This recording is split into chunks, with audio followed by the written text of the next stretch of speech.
Good morning, ladies and gentlemen. We are now live. We are All Things Books and Publishing. I am the owner of Midnight Publishing. Mary Brotherton and I co-host this show. We do it every Wednesday at about this time. Our guest today is on us with audio because she can't get her camera to work, but that's okay. We know what it is to do live radio. I've done it for years. Things happen. We just move on because that's how we roll. We want to welcome everyone here today. We have got so much on our plate. We're interviewing a children's author, Linda Humphrey. She wrote Cornfield, Fliers of East Tennessee. Cute little book. We'll tell you the history behind that book and get Linda to tell us her history. But first, I have to give you all some updates.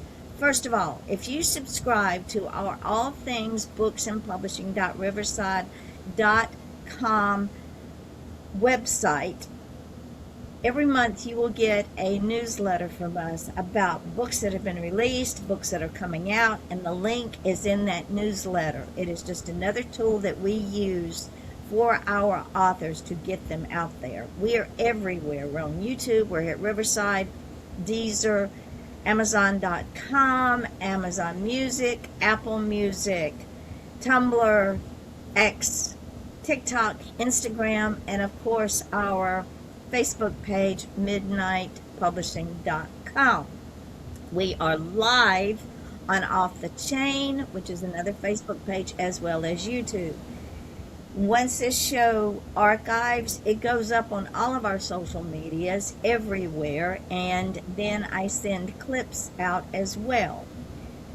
There's a lot to unpack. We have released so many books. Mary, what did I say? We released 17 books, 11.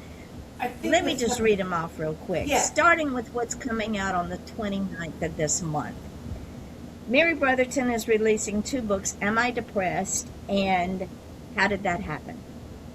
Both of these are very close to both of our hearts, and they are beneficial. For some reason, there's a trend now for the awakening of domestic violence and how to prevent it, how to recognize it, and what to do about it, and how to get out. With that being said, Gwendolyn Law, another one of our authors, her book, Domestic Violence, A Cycle Repeated, and it is generational, folks, is now live on Audible, paperback, and Kindle. On 6/22, we released Holy Land Events Calendar by Michael T. Warden. It is a take on events that might have happened in the Holy Land during biblical times. It's a satire, it's a tongue-in-cheek, it's a graphic book. It is so cute.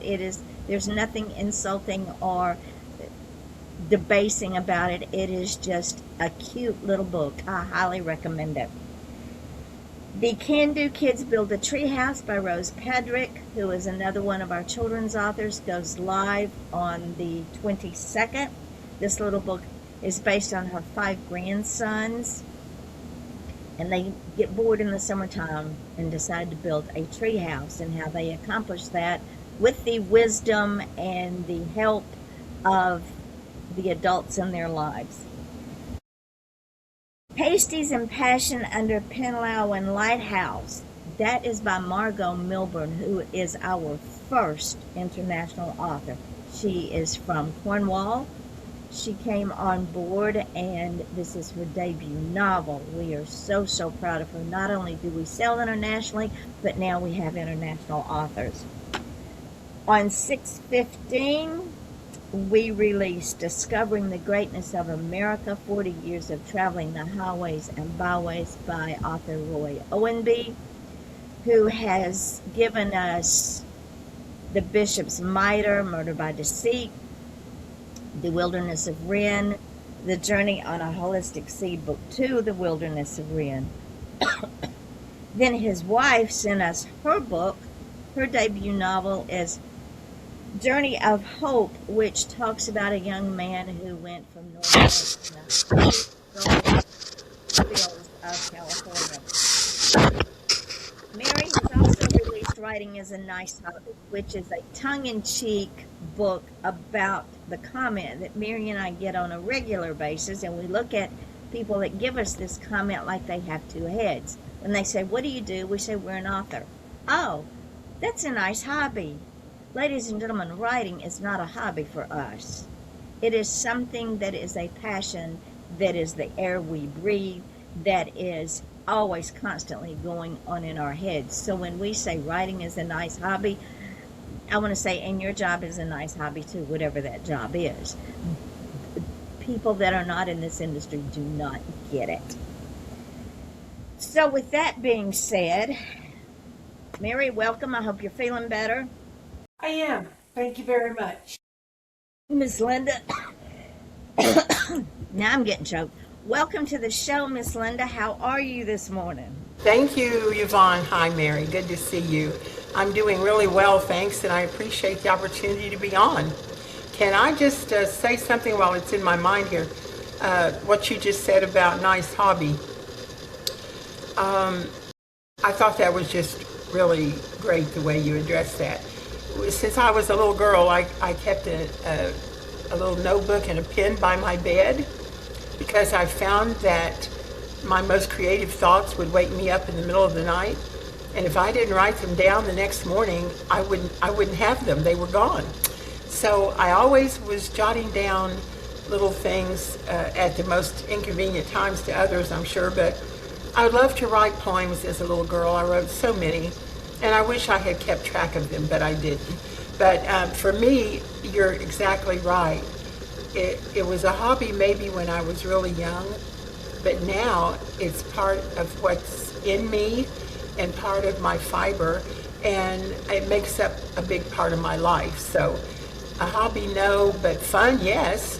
It's great fun, but I have to do it. I mean, it's a passion. That's the word I want to use, passion. It is a definite passion. Yes. For most of us.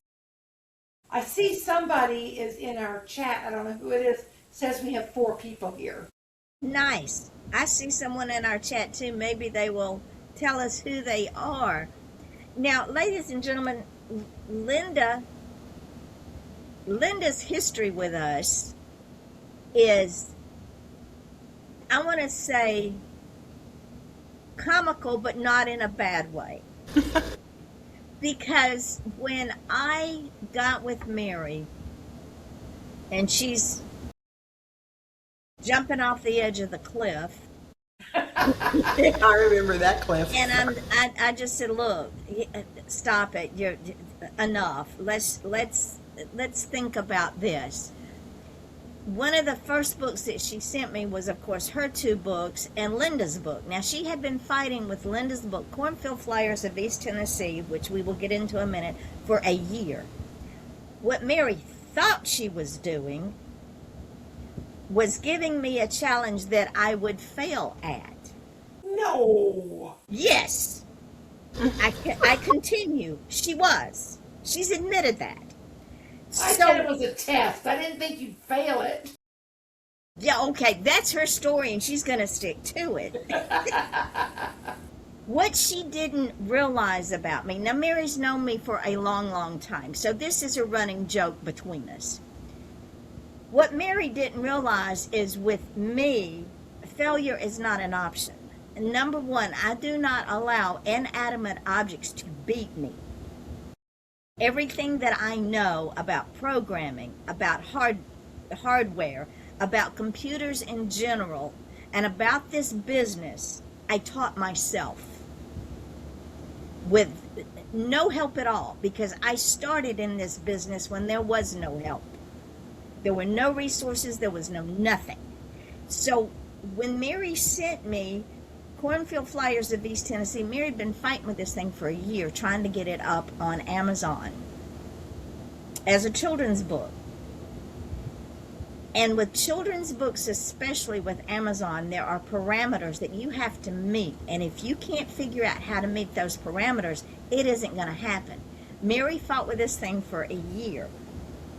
And what Mary was trying to do was put it up under Linda's account, and Linda was getting all the emails saying this isn't going to work. So Linda got frustrated, Mary got frustrated, and they both decided it wasn't worth the effort. Well, when Mary gave it to me, I'm going, this is going to work because it has to. It is not something that is not doable. There is a solving factor in this challenge. There are too many other children's book authors out there. Right. So I took the book, I formatted it, I put it up Amazon, and said, no, look, you got to fix the bleed area. So I pulled up the book on Amazon in the review, I pulled up the manuscript, and I saw what Amazon was saying, so I went back and I fixed it. And then it went up. It was up in, 2 days? Yeah. And you said she sold us. Oh my goodness. She sold a copy within the first 24 hours. Yeah, as soon as it went live.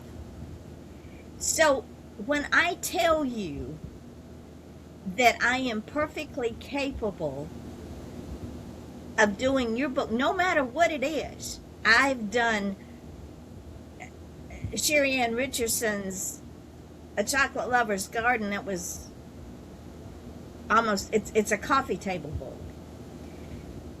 So when we got Mary's books up, we got Linda's books up, then this thing Mary just said, okay, I give up. Susan Wilson wants to come in. Okay, who is Susan Wilson? I don't know, but we're happy to have you. Susan Wilson is my daughter. Susan, welcome. Thank you. Or I should say she's Buster's mother. Mother. I've been introduced at church since I got here as Susan Wilson's mother. That's what my name is. So her name is Buster's mother. Okay, well, Susan, welcome. We are glad you're here with your mother. We were Thank you. discussing. I'll be driving some, and so I might be on mute for a bit. That's quite all Okay, right. well, we're happy to have you. We are very happy to have you. So, ladies and gentlemen, that was the beginning of our journey with Linda. And I want Linda, I want you to tell the audience now how you got started. We know you wrote as a child, but you had other books out there before Cornfield Fliers. And then I want you to tell folks about Cornfield Fliers and why it's so near and dear. First of all, I also have been a public speaking teacher, presenter for years. Haven't done that in a while. But in there, I would always say, before you give a talk or a presentation, I want you to think about 3 P's: the preparation, the presentation, and passion. And I said, now you tell me which one of those P's is most important. And almost always they would leave passion out. I don't know why, but I would hear, oh, the presentation is what matters, or oh, the preparation. Well, I'll tell you, if you don't have passion, you don't even need to worry about the other 2, because it's not going to happen. So that's how my first little book in 2001, as we were talking about earlier, Keep 'em Busy, was a book for activity directors, because that's what I was doing at the time on Melbourne Beach, Florida. And I was there 14 years, and I loved that job and the people. And then I wanted to get into writing, and so I left that job to go into writing. But just for a second, I did that activity book because it was my passion at that time. Now, as we go on, and I'll tell you how to got to Cornfield Fliers, but many years past, I've been writing for newspapers and magazines and in between. And then in 2019, I was diagnosed with breast cancer, and I was sent to the Athens Regional Cancer Center there in Athens, Tennessee, where I met Dr. Ken Strike, who was the radiation oncologist at the time. And he did all my treatments. I didn't have to have chemo. I had surgery and I had radiation. Well, every morning I went, and Dr. Strike was a hoot. He would come in and he'd be complaining about a rib hurting, or I think I broke my ankle, or on and on. And I'd say, what in the world are you doing when you're not healing cancer patients? He goes, well, I'm either in a kayak or on a bike or on a motorcycle or up in the air. And I said, oh dear, do you mean that literally or is that figuratively up in the air? He said, no, I'm in the air. And I said, what are you doing in the air? Well, I have a powered paraglider. And so I began to question him. Oh, tell me about it. They're not the ones I see on the river. And no, those are just gliders that, float down. But these are actually powered. And they fly them like little planes.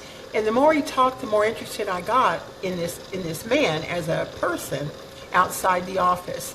Well, I ended up writing, 6 or 7 newspaper articles on him and his cronies who flew with him. And then I went out one night to a cornfield and met them when they were flying. And I actually got to see them taking off and landing, and I interviewed them, and I got a feel for their personalities and everything. And now, just as a little back step here for real quick, I had always wanted to write a children's book, okay? Let me just throw that in, but had not up until that point. And we're in 2020 now, and I think it was when COVID also hit, but anyway, I was so excited about these paragliders. And I had done many, many stories, like I said. And then one morning, I woke up at 3 in the morning. That seems to be my creative time. My magic time. That's when my passion shows up, I guess, at 3 in the morning. And I sat straight up in the bed, and to nobody except my little dog, I went, Cornfield Fliers. What? What is Cornfield Fliers? And then I laid back down again, tried to go back to sleep, and I couldn't. Sat up again, and I said, Cornfield Fliers. Oh my gosh, I'm going to write a children's book. And that's how I knew I was going to write Cornfield Fliers. Was in the middle of the night, the inspiration set off my passion, and you might say Dr. Strike was my inspiration for the book. And that's how the book actually got started. Susan, do you remember that story?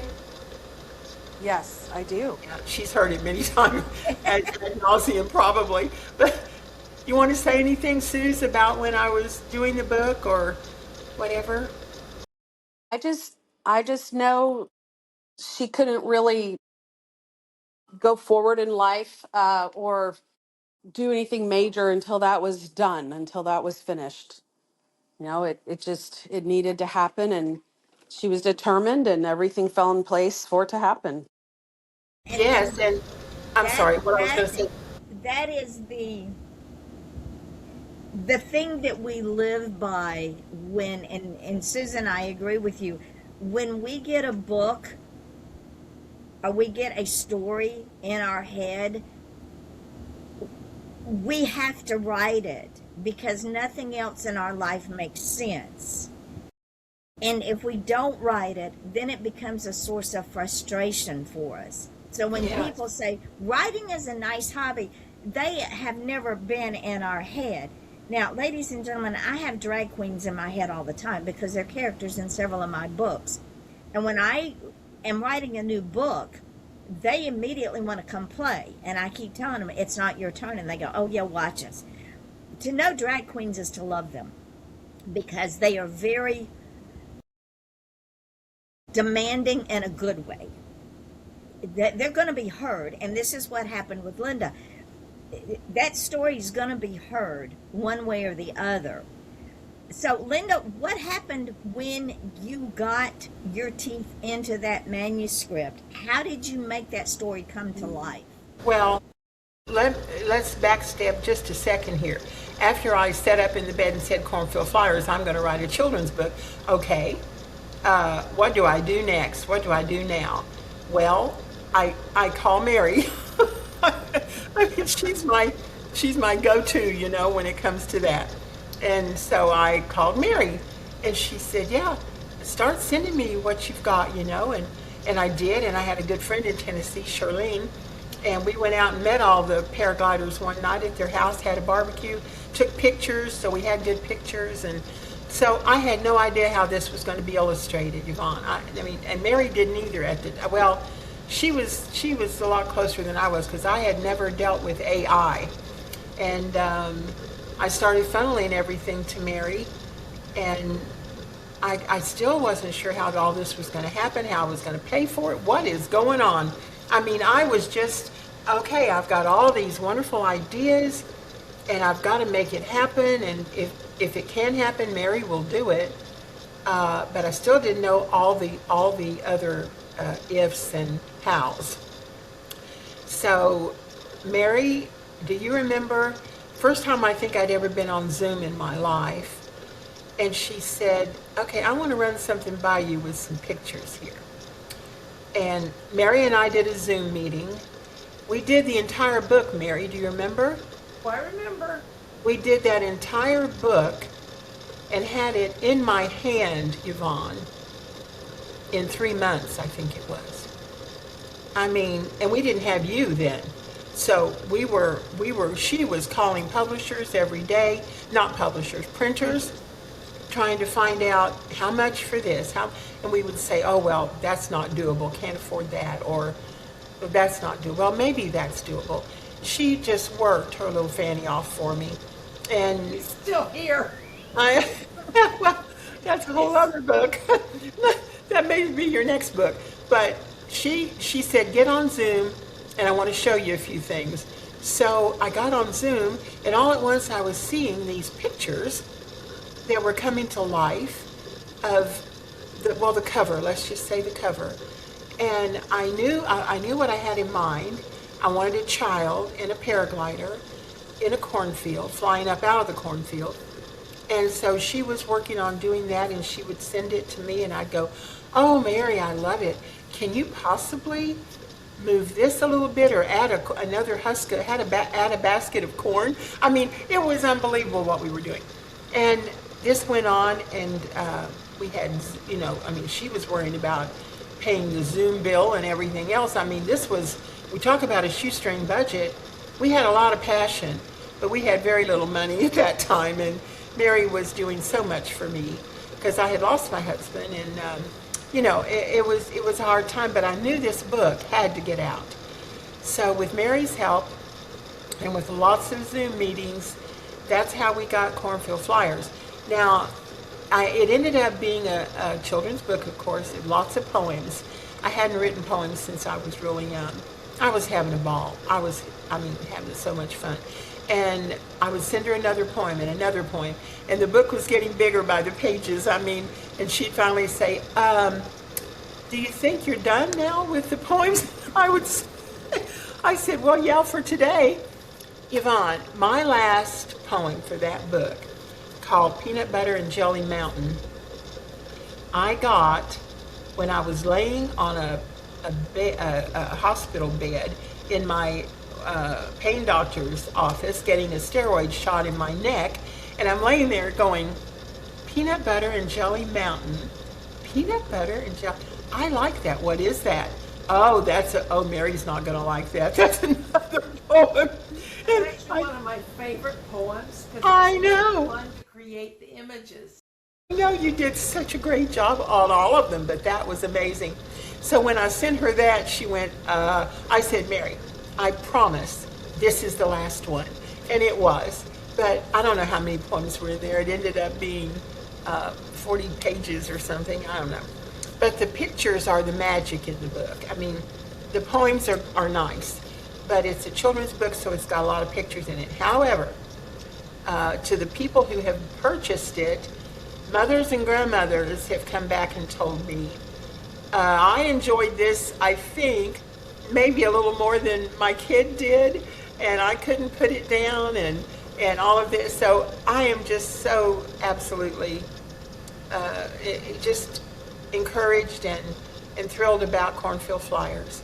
And Mary couldn't have done a better job, and I'm glad it's in your hands now and on Amazon where everybody can get it. And now, next up, I hope by the end of the year, to have Front Porch Stories, which would be a great gift for me to give out for holidays. It's really just a story of my life in little stories We all have a book, oh my goodness, don't we? But I have some, I don't know, I think some exceptionally weird or different things that have happened to me that I want to get out there. And I think people will enjoy it. It's got everything from pages that will make you cry, pages that will make you think, pages that will make you laugh your head off. So I'm anxious to get that going. So we're working on that one right now. So we need to get that one. If you want to get it out for the holidays, we need to get it to me no later than October, so Okay. that I can get it up and we can do pre-promotion and we can start promoting the daylights out of it. Because what I start doing for our authors is I start building videos for the silly season, because you don't just have Christmas, you have the Jewish holiday, which is Hanukkah, and Sure. they do buy gifts. So if you can get that to me by October, I can get it out and we can start the promotion on it. Mary, I think we've got 2 chat messages. Do you see them?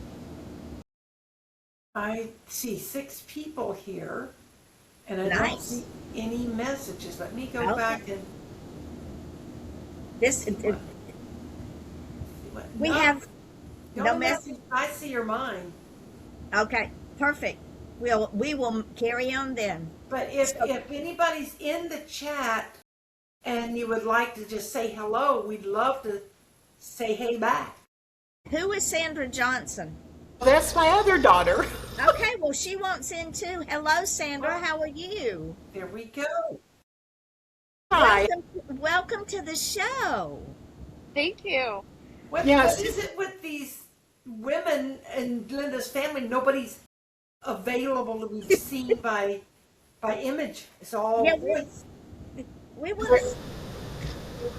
They're both so beautiful too. I wish you could see them, but you would be able to see me if I could get this stupid camera to work. But anyway, thank you for That's all calling in, honey. Do you want to say anything? Oh, me? Yes. I'm happy to be here. Well, we're happy to have you. All right, so Thank you. since you came on, we've already gotten your sister's take. What is your take on your mom's passion and how dedicated she is to making her dreams real? How long is your podcast? It's as long as I you want to make need. it, honey. Good answer, I'm honey. kidding. I'm kidding.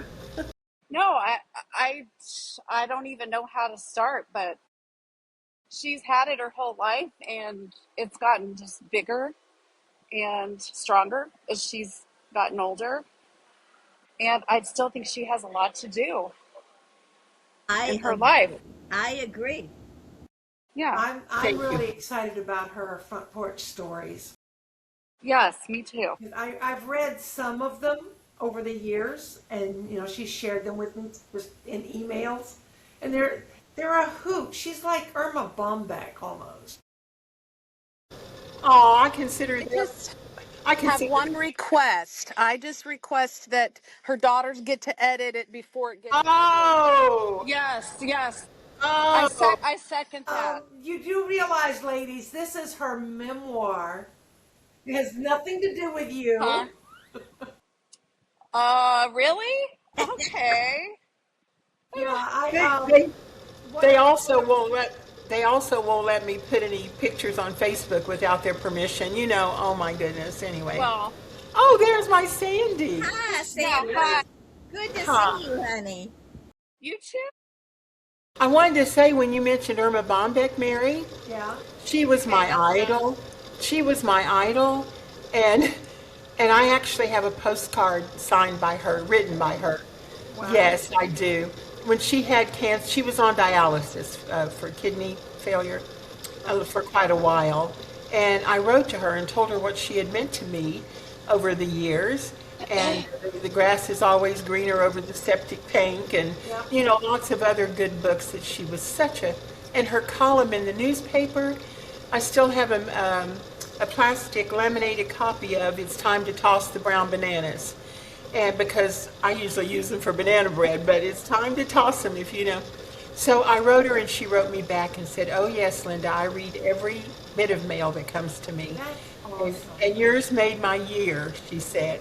That to me was like getting a message from heaven. So, Sandy? Yes, hold on, please. Okay. She's moving around. So the thing about I also grew up on Irma Bombeck, and she was real. She was down to earth. Very real. If Yeah. life is a bowl of cherries, what am I doing in the pits? I In the live by pit. that That's motto. exactly Yeah. right. People are always saying, "Well, life's a bowl of cherries." No, they have stems, they have pits, and they stain your teeth. So what is great about cherries? I love them. They're tart. I love them though. So I love to eat them. They're good. the analogy of life as a bowl of cherries is almost an oxymoron. But you know what, Yvonne? Once you get Well, past look who else is here. oh, Adam, Ah, he's It's another. Okay, ladies and gentlemen, this is what happens on our podcast. I told you at the beginning of the show, there is no script, and things will just go off on their own because many, many, many years ago, in a world far away, when I was a young whippersnapper, I grew up watching one of the icon of late night TV, and that was Johnny Carson. Of course. Johnny Carson might have had a scripted show from his writers, but Johnny Carson very seldom followed that script because, like this show, his guest made that show take on a life of its own, and it was the icon. You couldn't wait to watch his show because you never knew what was going to happen. You were mentioning Irma being real. He was real, Yes. and that's what makes this show real. And there's my real grandson. Where did he go? There he is. Hi, Adam Grandson. is a fitness trainer and an author also. Nice. Hi, Adam. We lost Susan. She Hi. left. everybody's jumping around for a second. Yes. Podcast. I think we lost. We are Susan. live podcast with your grandmother. I am Yvonne, Mary, and this is what we do every Wednesday. And we brought your grandmother on to talk about her books and her travels and how she got here. So I hear you're an author as well. I hear you're an author as well, Adam. Yes, I am. I am quite the author. Why Yes. don't I have your books to publish? I'm sorry. Why don't I have your books to publish? Sure. Good question. Yeah, in a few years we'll get that going. No. You're not promised a few years, sweetheart. We're only promised right now. That's right. Get those I'm stories. busy getting people jacked over here. Okay. Okay. Get All those right. stories all He and I got together. to talk about shoulda, woulda, couldas, if, buts, and maybes. On Mary published him a couple Hey, times in good to see you. the magazine. Yeah, with Be Unique, he was doing an article for us Smile about though. fitness, which Yeah. was really, really good.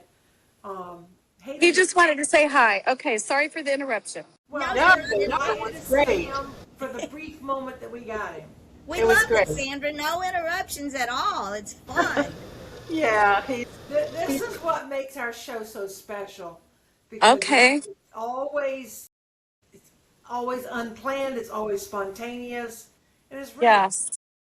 And, Yeah. and the thing is, we touch people in a way that most podcasts don't because we are unscripted and we are human. We are real. When we bring a guest on, we know that this is what we teach our authors. They are the brand. Yes. Is the byproduct of that brand. So when we bring our guest on, part of that brand is their life and their families, their interests, their disappointments, their successes, their challenges. So this is perfect, Sandra. Absolutely Well, perfect. good. well, this Okay. family has just given me inspiration for another show. Good. We need to get me, my brother, my Your son. and my nephew all on the same show. There you Because go. we're all Yay. working with Midnight Publishing now. yeah, So, Yes, Linda, what do you think? I think, are we out of time? I think that's a great idea, Mary. Do that. And yes, and I want to say this. When I didn't know where to go, like I said, I had this book in my head, in my heart, about Cornfield Fliers, and I always wanted to write a children's book. And I thought, who do I call? I didn't call Ghostbusters, but I called Mary, and she was my Ghostbusters. She got through things, she made it happen. Now she is with you, and between the two of you, it can get done. I mean, it gets done. It gets done Yeah. quickly. Yes. I mean, look Well, how if anyone, fast Yvonne puts yes, these things together. quickly. If anyone is out there listening who hasn't chimed in, and I hope they are, but if anyone is out there who has a book in them, and I think we all do, I think now's the time for them to say, "All right, I'm going to do this," and get with you, Yvonne, and if they need an well, you do the editing as well, right? We do editing, we do formatting, we do graphics, we do covers, we do marketing that is through the roof, that I have not seen done in any other place the way that we do it. And all of that, ladies and gentlemen, I know you're all sitting out there going, yeah, but how much does it cost? Mary, how much does it cost? Zero. You We cannot do. put a price on giving service to God. And that's what we do. Yvonne started this because she heard God say, it's time we step up and do this. And That's got to be my she Sandy. wasn't charging Sandy? a penny. And I came on board, and everything kind of fell into place for me, just exactly Linda, you know how it works. God opens one door or closes a window, and he opens up something else. When my time with Be Unique was over, I sat around for about 30 seconds going, what now? What am I supposed to do with my time now? I thought, okay, just go write. But I needed to have an outlet for my service. And that's where Midnight Publishing came in. And I've been able to help Yvonne do things that I never thought that I'd be doing. And we do this Wonderful. because we love the art of writing. We do it because we love other authors. And we're back to passion again. Exactly. And the only thing that we ask, ladies and gentlemen, the only thing that we ask is A, you trust our process. Because, like I said at the beginning of the show, I was in this business before it was a business. I was in this business when indie authors was a dirty word. When we were not enough in the minds of other people. Let me tell you right now, there are more people reading indie authors than they are traditional published authors, because indie authors have their own voice. They are not hindered by a formula that a publisher puts out there and says you can only write like this. At Midnight Publishing, we give our authors the freedom to write whatever is on their heart at the time. Mary has written memoirs, she has written short stories, she has written children's books, she's written graphic novels. She's written so many things outside of one genre. I write multiple genres. We have Yvonne, authors excuse that me, write we need to get Sandy to mute one herself. genre, and that's okay. We So need, when we say that we allow that author to have their voice, that's exactly what we mean. We just ask you to trust the process and you trust me. I've had authors come into Midnight Publishing that don't know anything about the industry. And they get all Twitter-pated and all nervous because I'm throwing things at them and they go, that's not right, that's not right. Well, how do you know it's not right? How long have you been in the business? Haven't? Okay, then you have to stop and get out of your way. Well, What, Mary? strong point to follow that up. My son, Aaron, he finally got out of his way and he got his book out there. But then one of his well-meaning friends, who is a writer, not an author, and we'll talk about that in a minute, what the difference is, his friend kept saying, well, are you sure you want them to publish your book? Why don't you spend $500 like I did getting a professional cover? Well, Yvonne is a professional.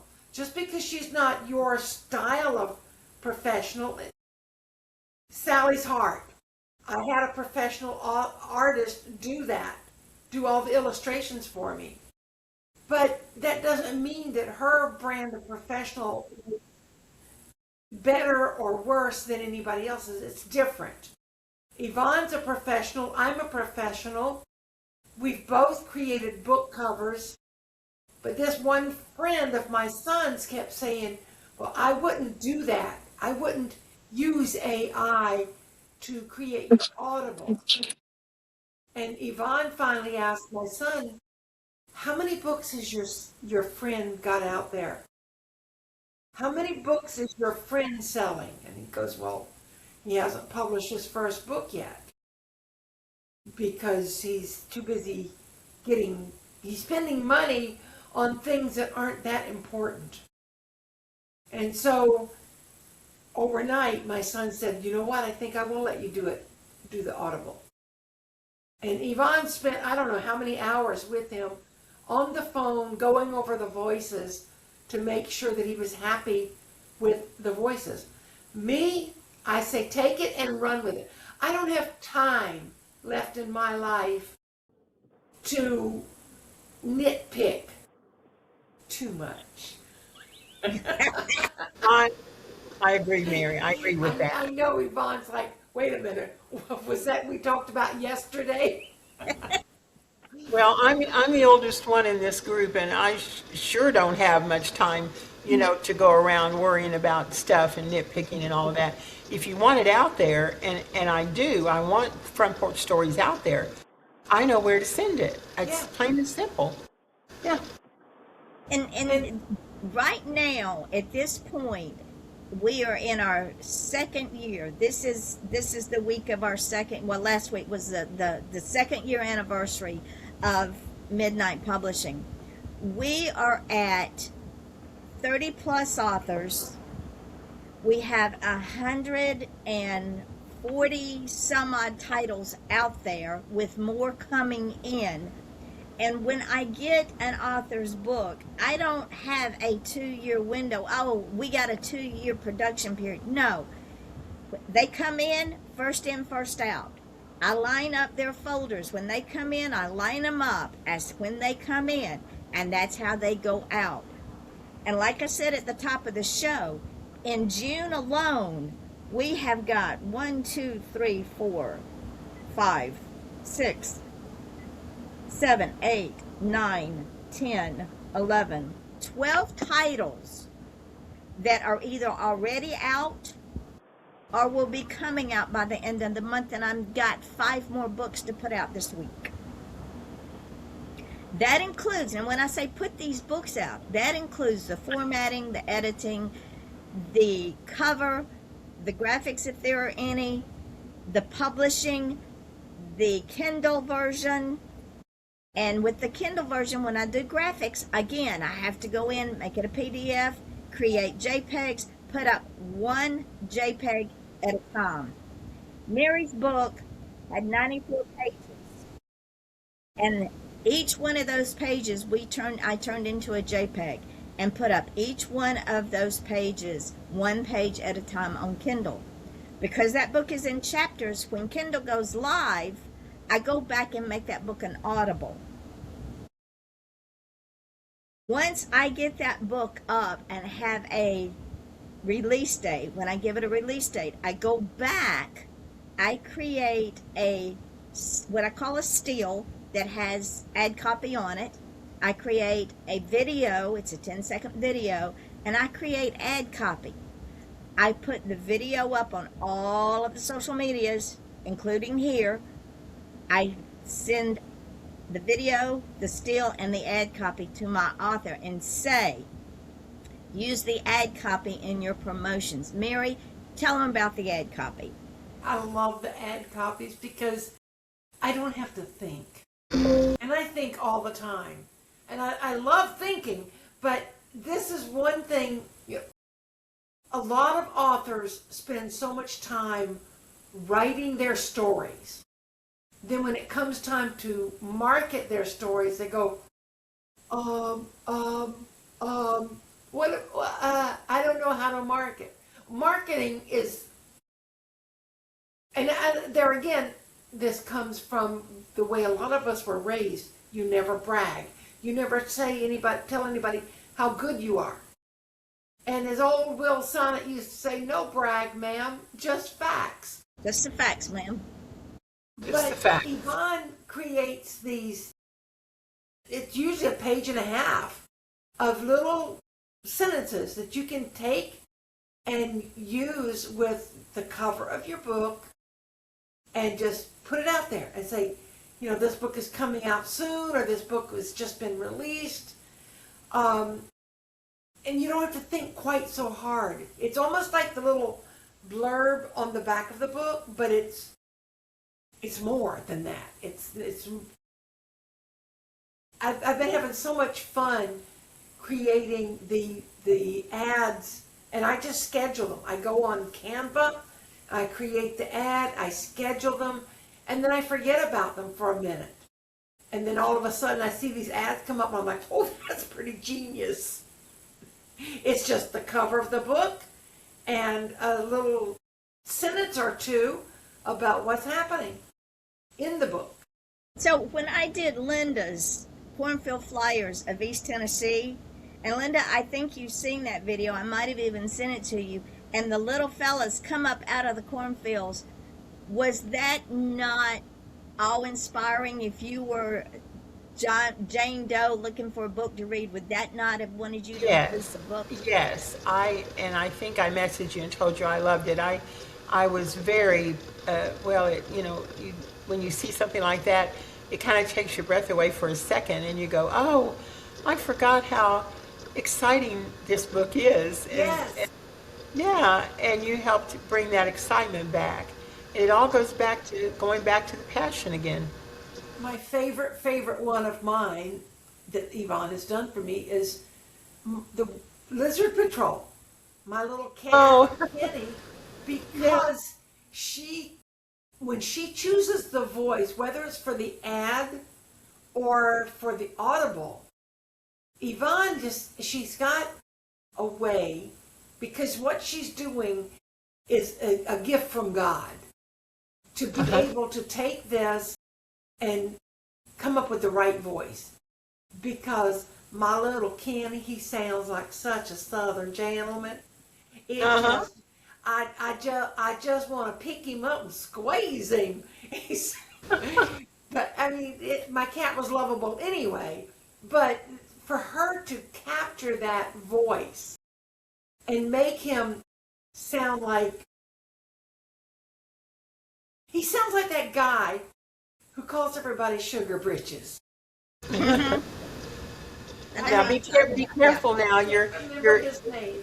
But be careful now, when Mary. he starts talking in his video, I'm waiting for him to go, well, hello, sugar britches. Yep. Now listen, you're starting to sound a lot like Tennessee here. You're taking me back home for a minute, yeah. So Linda, when the children were laughing in that video, did it make you smile? Oh, absolutely. That's what I said. It just kind of, for a minute I went, oh my, could I possibly have done this? Could what I did could produce this? And that's the reason you do it, isn't it? It is. To think about your readers and what they're saying or feeling or thinking.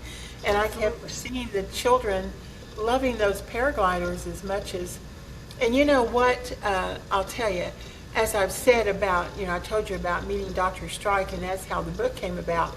Well, you could say, had I not had cancer, this book would never have seen the light of day. So I did have cancer. That was a real.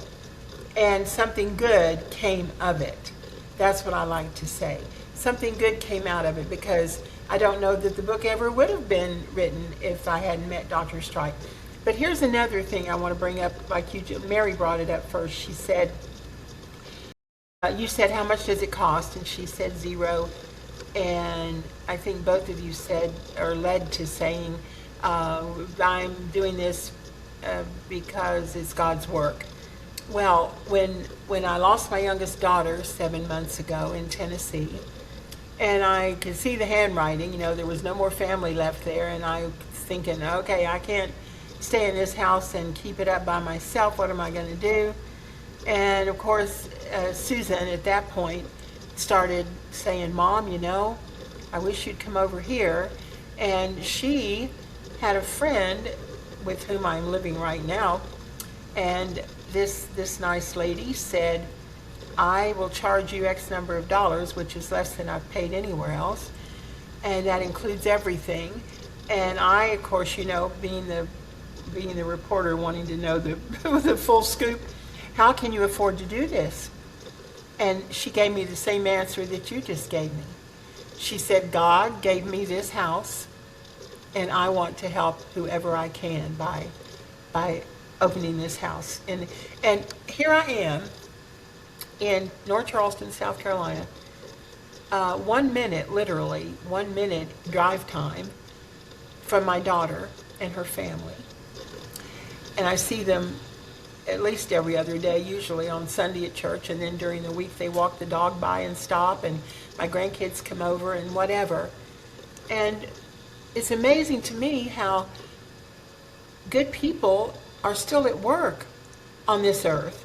Absolutely. And you don't hear as much about them as you do the not so good. But women like you who take something like editing and publishing, and you're doing it for the good of others and not for the riches, it just inspires me even more, and it renews my passion, because here I am close to my family. God has had his hand in my life in every turn. I'm telling you, it works that way. And from meeting Dr. Strike, to my book, to being here, to being with my daughter who passed, I mean, it's all been just his hand. And I see his hand on the two of you and on your work, and I'm happy to be a part of it. And it makes me want to write another book. If my math serves me correctly, what Yvonne told me is she needs Front Porch Stories by October. That gives me 4 months to get it all to you, Mary. And I have faith you will do it. Well, thank you. Mary, can I do it? You absolutely can. You've Okay, already got the stories either pre-written or up in your little head. Yeah, I'm finding them scattered here and there. You're right. Yeah. So I can do it. I can. And once I get the book, it doesn't take me that long to get it up and get it ready to go live. I like about a 2-week leeway for the anticipation of putting something live. Getting closer towards the holiday, sometimes I'll release books earlier than the stated live date, because I like to surprise my authors. Sometimes I go, wow, Yes, she does. I wasn't expecting that one. That's so neat. I love it. I already have people wanting the book. So, you know, we did. Yes.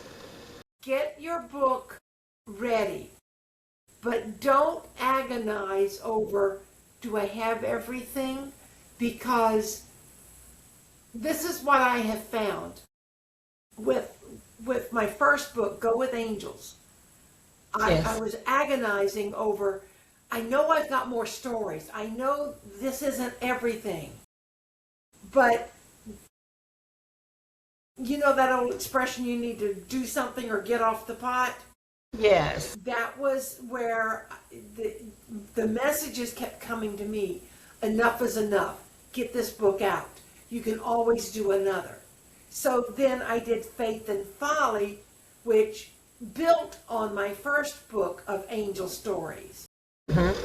I'm still finding more. I did another one with the from the balcony. Those were all fictional stories. But I kept thinking, I've got more. But there was a point where I just needed to stop and do it. And then Yvonne started doing the graphic novels, which are absolutely fantastic, fabulous. Can't even think of enough words. For short stories, instead of doing a collection of stories, we can do one story or two stories at the time and do them as graphic novels. And so if you find, let's just say you put out 40 stories in your front porch stories, and then as soon as you send the book off to Yvonne, you go, oh, here's another story I should have sent her. Don't worry. So you start a about new book. Do a new book. Oh, And okay. that's, Linda, you're going to find that once you get into that rhythm, you're going to be like Mary. Sometimes I get 2 and 3 books from her in a day. I know. I'm And telling I'm you, going to kill her. she's. You know, Well, Yvonne, let me add this in real quick while I'm thinking, or it'll be gone.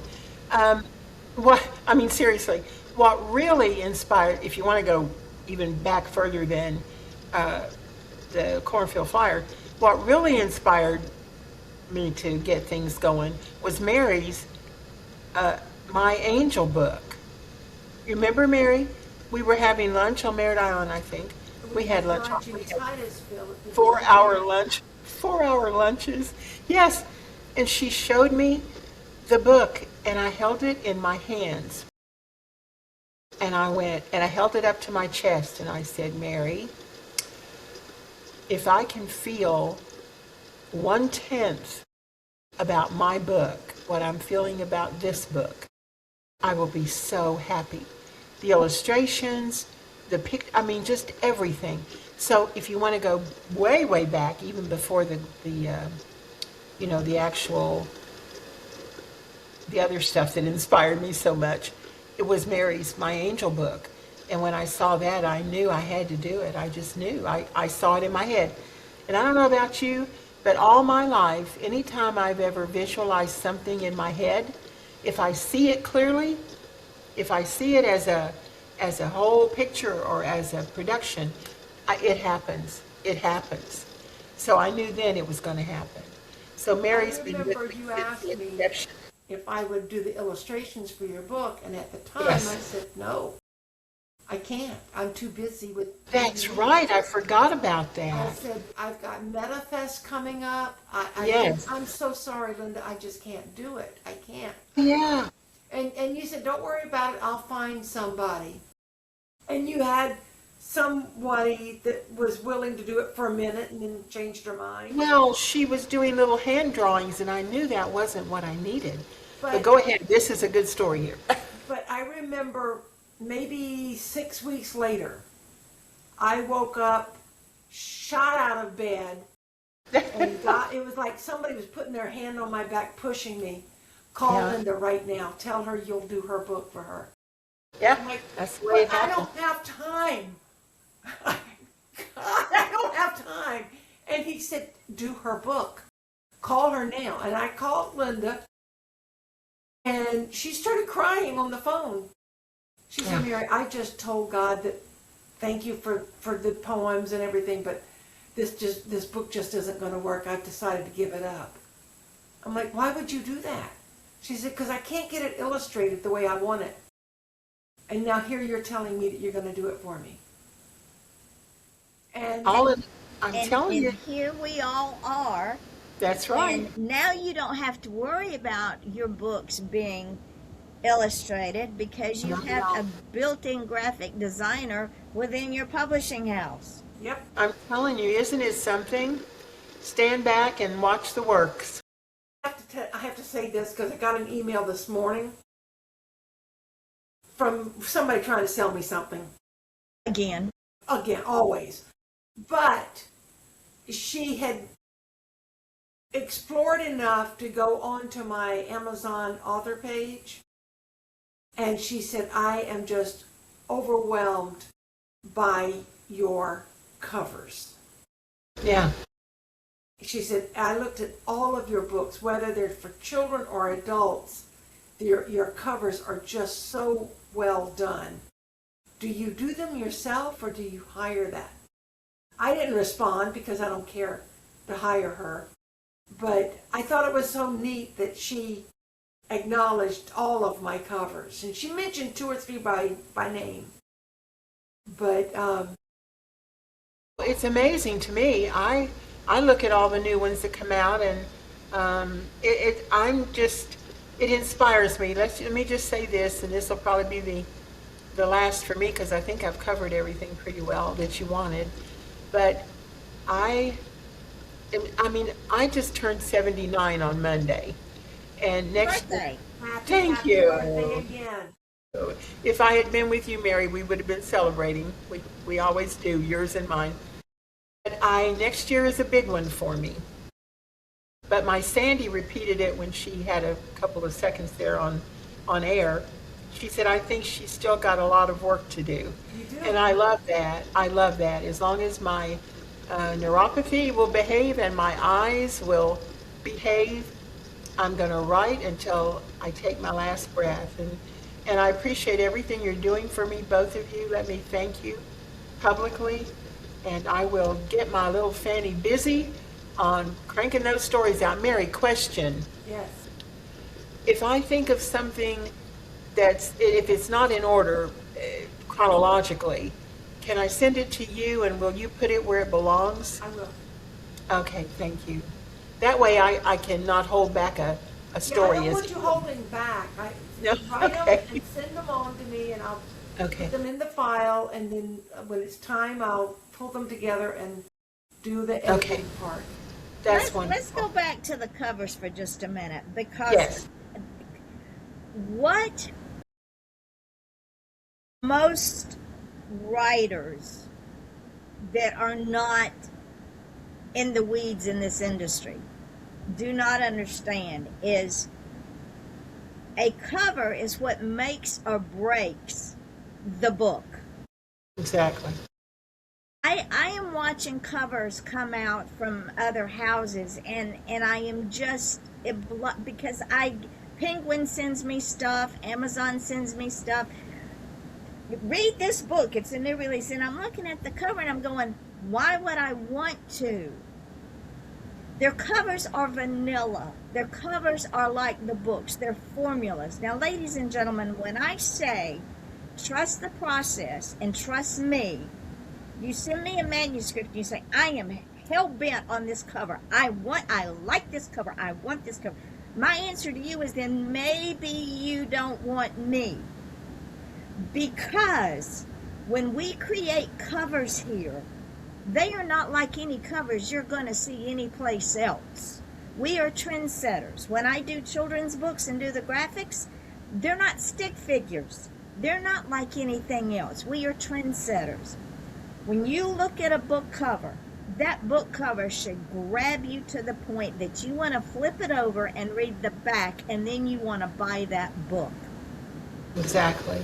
I will tell you, when I first saw the cover for my recent book on domestic violence, I was shocked. I was like, no.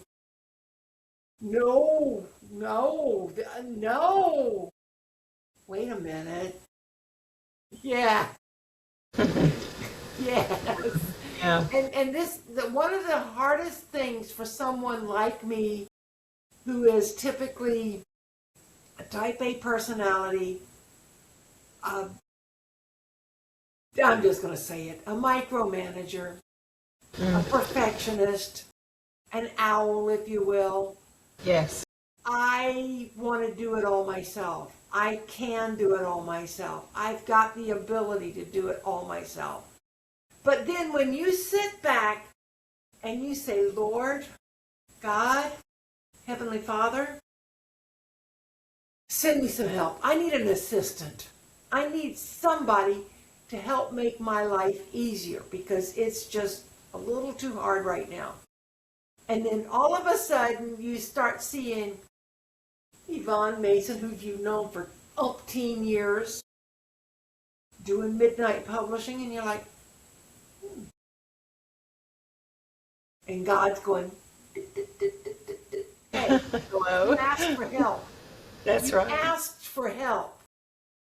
Are you going to take it, or are you just going to be like the preacher up on the roof who dies Exactly. in the flood, says, Yeah. well, where were you? I needed you, God. God sends us help in many forms.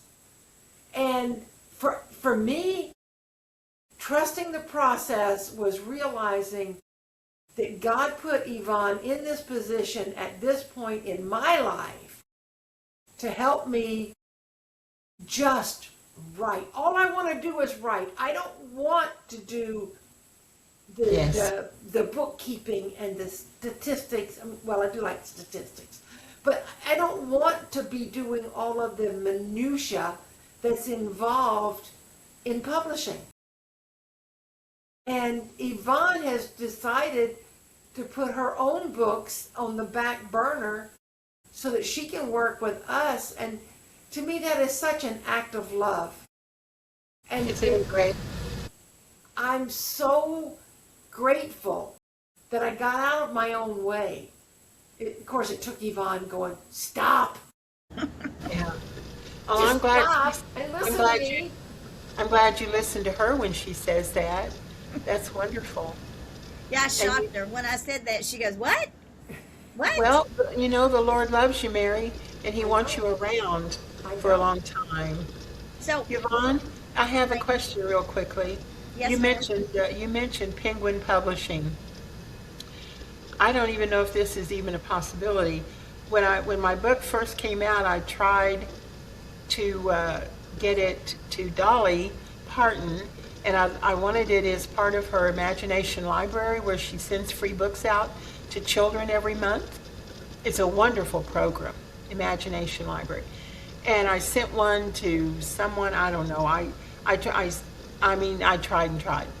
But anyway, I got a reply back from one of her assistants. It said, we only publish books, we only send out, well, let me get this. We only use in Imagination Library books that are published by Penguin Publishing. That's just wrong. Yeah, okay, well, if you've got any in there, I would love I would love my children's book to go to Imagination Library, if possible. And If not- I can tell you what they have done. okay, And they have signed a contract with Penguin Publishing. And Penguin Publishing has such a strict contract that they are limited into what books they can accept, and that is for Penguin Publishing's benefit, not the children.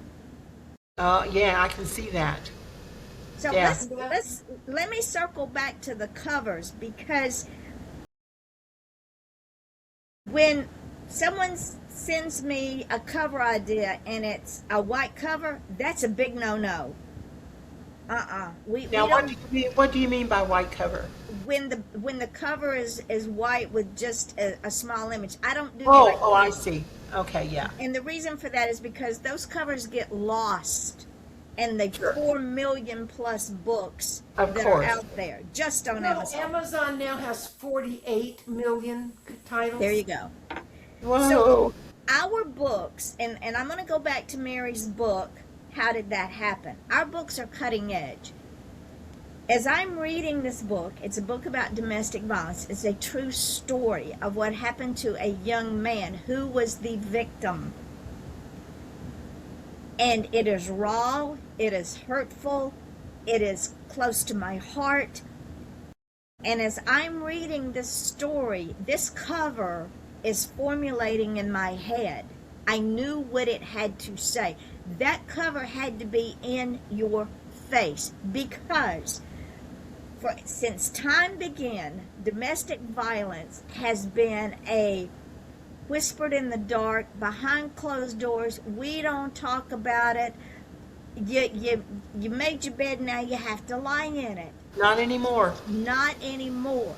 And when we dumb down book covers, and when we dumb down the epidemic of domestic violence, we are losing lives daily. We are losing people that have no self-respect, no self-esteem. They don't Yes. feel like they're good enough. They remain victims because their abuser still has control of who they are.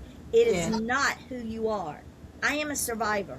It was a defining moment in my life, but it doesn't define who I am today. That cover says that.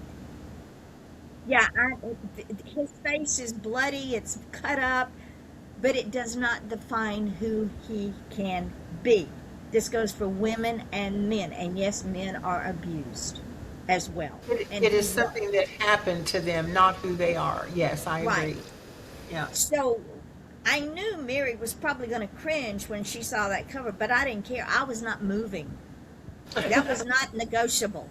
And that was one of the things of trusting the process. You know, if I trust the process, and whether I trust Yvonne or not doesn't really matter. I trust God implicitly, without a doubt. And for me, it became a matter of integrity.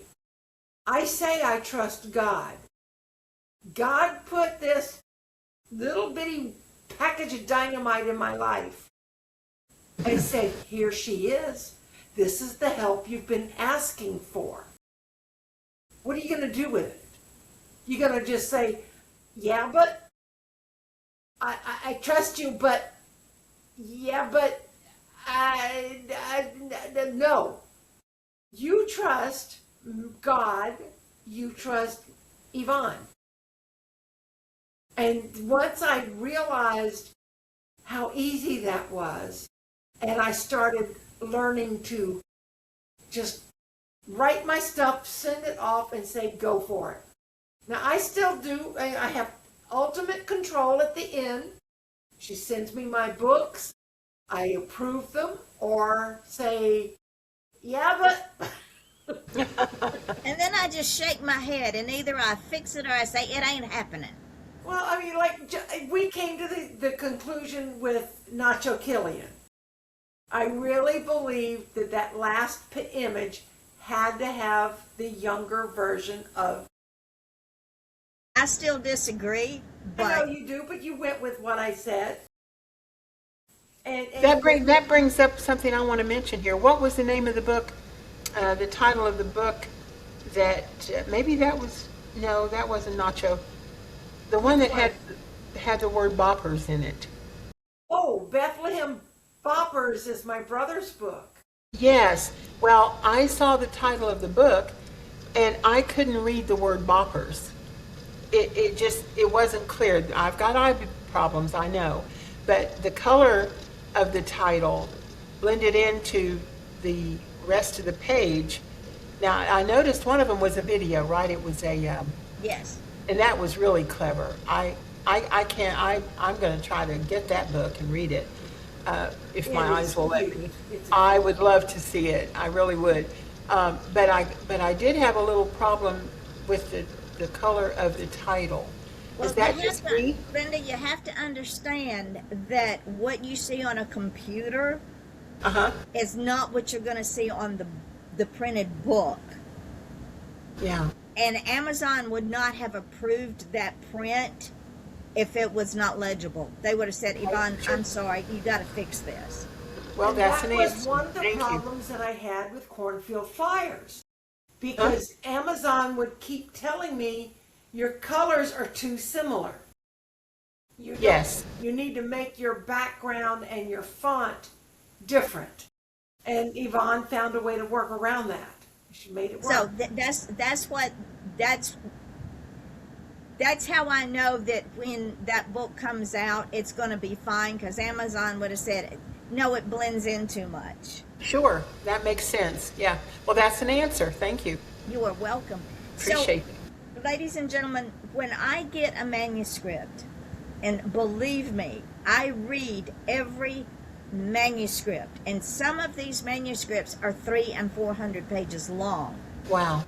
I read every one. I go through and I make corrections with misspellings or commas or dangling participles or semicolons or conversations in the middle of an action and the conversation changes. That does not go in one paragraph. That's another story for next week. But as I'm reading that book, those covers get in my head, and it's like a movie in my head. With Raven's Cry, The Raven's Cry by Christina Wessler, she sent me a cover. And I said, no, this isn't going to work. So I built the cover and sent it to her, and then did the video, and she understood why we did the cover we did. Because it is the picture of a raven flying, and Mary said that cover grabbed her. Yeah. And it's You know, when you did the Yvonne? animated. Yes, ma'am? Mary will tell you this too. When I first started writing for the newspaper, they explained to me that when a person picks up a paper, they look first at the picture that's with the article. Then they read the cut line under the photo. If they're still interested, they'll read the first paragraph.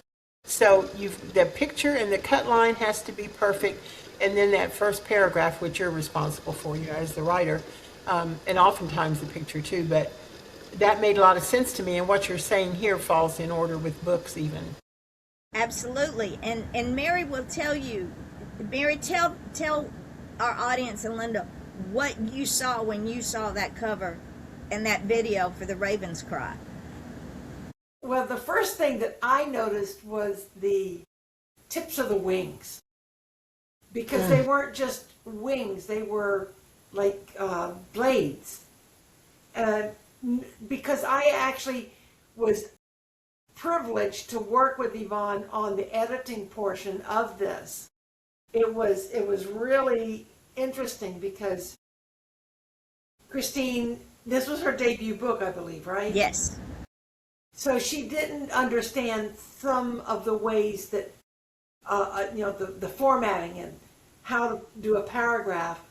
But I got to really get into the book, and seeing that cover told so much of the inner workings of the story.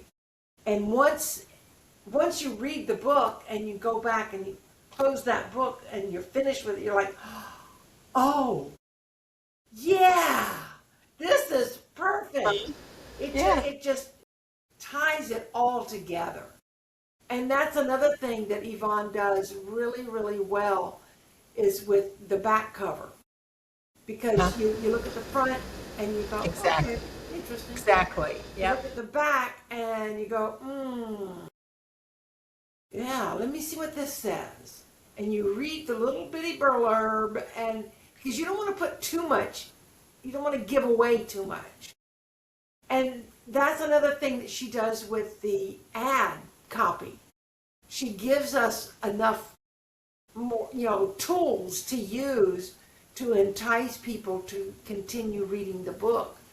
I really, with How Can That Happen, the book on domestic violence, I was really getting into the ads, and I wrote, the book comes out on June 29th, and I was able to do not a different ad for every day, but I did an ad for every day, and they were all just slightly different because of the ad copy. Tell the folks what the back of that cover looks like. The front of the cover.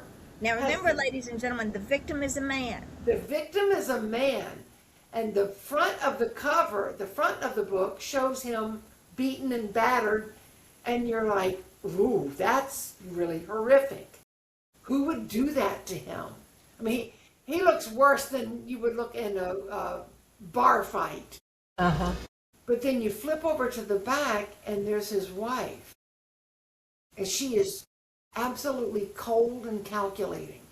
Beautiful, beautiful woman, but just evil. You can see the evilness in her. And this is based on a true story? Yes, ma'am. I got this story 15 or 20 years ago because a friend of mine who lives in Australia, she and I had gotten together through the same program that introduced me to Curtis, ICQ, or maybe, I don't remember. But she and I were online buddies. I've never met her. And one day she and I started having a conversation. And she said, I have to tell you about my son. And I'm like, okay. I didn't know what she was, I thought she was going to tell me, he went off to college or he graduated or, he got a new job. Next thing I know, she's telling me this horrible, horrible story about his abuse and how he escaped. And it was an escape because he was physically, emotionally, psychologically, every kind of abuse you can think of, financially abused. He escaped with the clothes on his back. And we had a conversation. And so the book is kind of like a he said, she said, or she said, I said. It's very in your face because I wanted the conversation to be it. There's a little extra stuff in there. But then I end up in the back talking about how you can get help, who to call, where to go, what to do. But again, when I sent Mary that cover, it's like she said, and I knew her reaction was going to be, isn't this a bit much? No, it's not enough. Yeah. So it's in your face, but all of our covers are in your face. And the reason for that is because we have set the bar so high and have trendsetters out. We're trendsetters. We're not going to follow the rest of the crowd. That's not who we are. I've never been a crowd follower. I'm going to tell you what, when I was 2 years old, my parents stopped trying to tell me what to do. And my late husband used to say, I'm going to send you back to Georgia for retraining. And I tried to explain to him. At 2 years old, they quit telling me what to do. You think they're going to tell me now at 60? So when he saw my dad, he said, I'm going to send her back to you for retraining. And my dad's words were, you got her. She's your problem now. So I've never been one that followed the crowd. It's just not in my genetic makeup. Yvonne, how are your sales doing with all your books? Honey, I'm going to tell you what, the first quarter of the year, we surpassed anything that I thought we would do. Now, the first quarter of the year is January, February, March. And Linda, you know from living all these years that the first quarter of a new year is you don't do retail sales because you got people paying off credit cards, you got people getting ready to file taxes, yada, yada, yada, yada. Right. We exceeded my expectations. I figured maybe we'd do 20, maybe 10, 15 sales per month. No, honey, we were headed towards the 300 book sales. Wonderful. Yes, ma'am. Guys, I've got an illustration for you real quick, Linda. My son, Aaron, called me a couple days ago. I don't remember exactly when it was, but he called me up. He goes, Mom, I just got paid. I'm like, okay, you get paid every Friday, every other Friday? What? No, I got paid for my books. I'm like, oh, that's great, son. How much did you get? I'm thinking he's going to tell me he got $50. Like I did. I get $50 every now and then for my millions of books, Because I got almost $150. Oh, For 1 month. good for him. And I said, well, Yvonne says you've got more coming. That's all I knew. Yvonne never told me how much he was getting. That is wonderful. And Now, what is that? Over the moon because he sent this book off to one publisher 10 years ago. And they sent him back a form letter saying, thanks, but no thanks. We don't think you'll fit. So what did he do? He stopped. He figured writing's a nice hobby, and I'm not really good at it because this one company said I suck. And Dad always said, don't waste your time writing. So he quit. And he didn't want anything to do with writing, so he kind of put me on the back burner too. He only talked to me occasionally. And then one day he had an epiphany and he realized that he needed to, as he said, I needed to get my anatomy turned around and get my head out of my butt because that's not where it belongs. And he started writing his book again. And he finished it, sent it to me. I helped him get it over to Yvonne. And he has been flying ever since then. And the book that we're talking about is titled what, Mary? Manophage. Okay. It's a sci-fi, fantasy, futuristic, character-driven story. And this is another thing I'm going to touch on, because traditional publishers, bless them, and I don't mean that in a good way. If you're from the South, you know. Yeah. And he is not the only one. We have another author that got basically the same response. We don't do character-driven stories. They all have to be plot-driven. The reason they have to be plot-driven is because it's a formula. It's the same plot every story. Different names, different setting. Same They plot, want though. you to fit into their pigeonhole. Yeah. So when Aaron sent me this book, I felt, and I don't read fantasy, I don't read sci-fi, I don't read futuristic. I could not format this book because I was stuck in the story. I got in the story with these characters. I wanted to know these characters, who they were, how they got there, where they were going, how they were going to react, what they were going to do. Were they going to turn on each other? Were they going to form a clan? What were they going to do? So when I tell you we publish anything except erotica, that's what I mean. I love character-driven stories. And the reason I write character-driven stories, and the reason I do that is because it gives your characters room to grow, room to take on more adventures, room to spin off into their own story and their own book. Do not be afraid to write a character-driven story.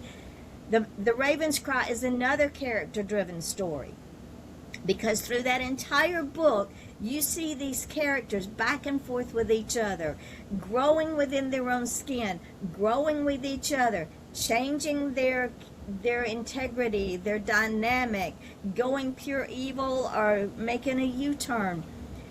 Ladies and gentlemen, when you get turned down by a publisher, it's not the end of your story. It's the beginning of a new journey. Right. And when you send me your book and you're on board and then you say, oh, I'm going to check out other options, honey, we don't go with God.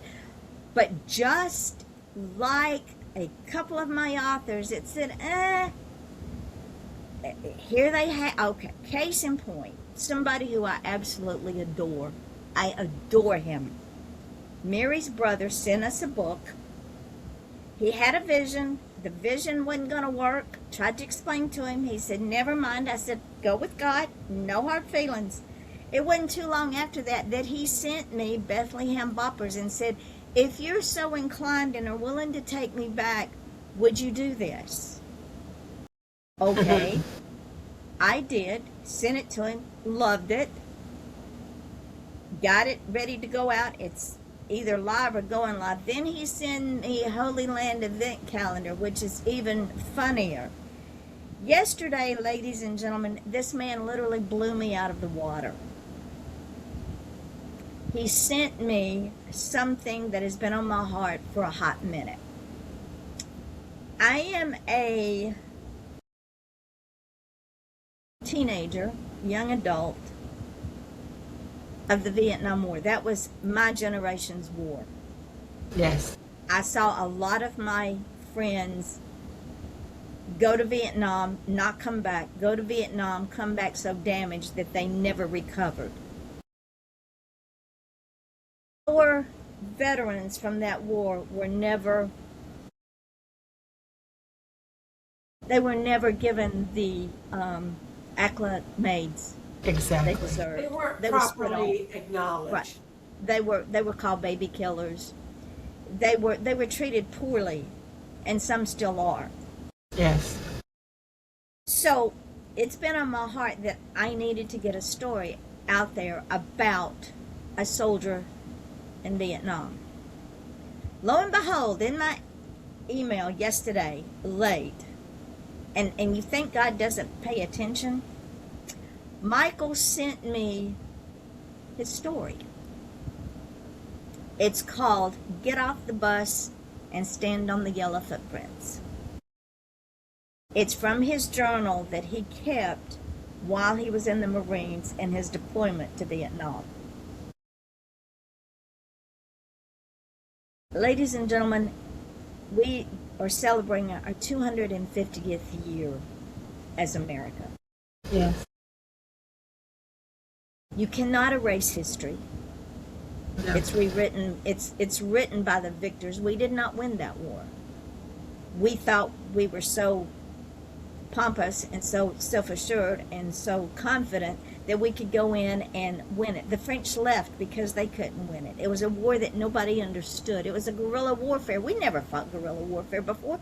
We sent our boys into an area they didn't know anything about, the jungle, with people that had been fighting with each other for years.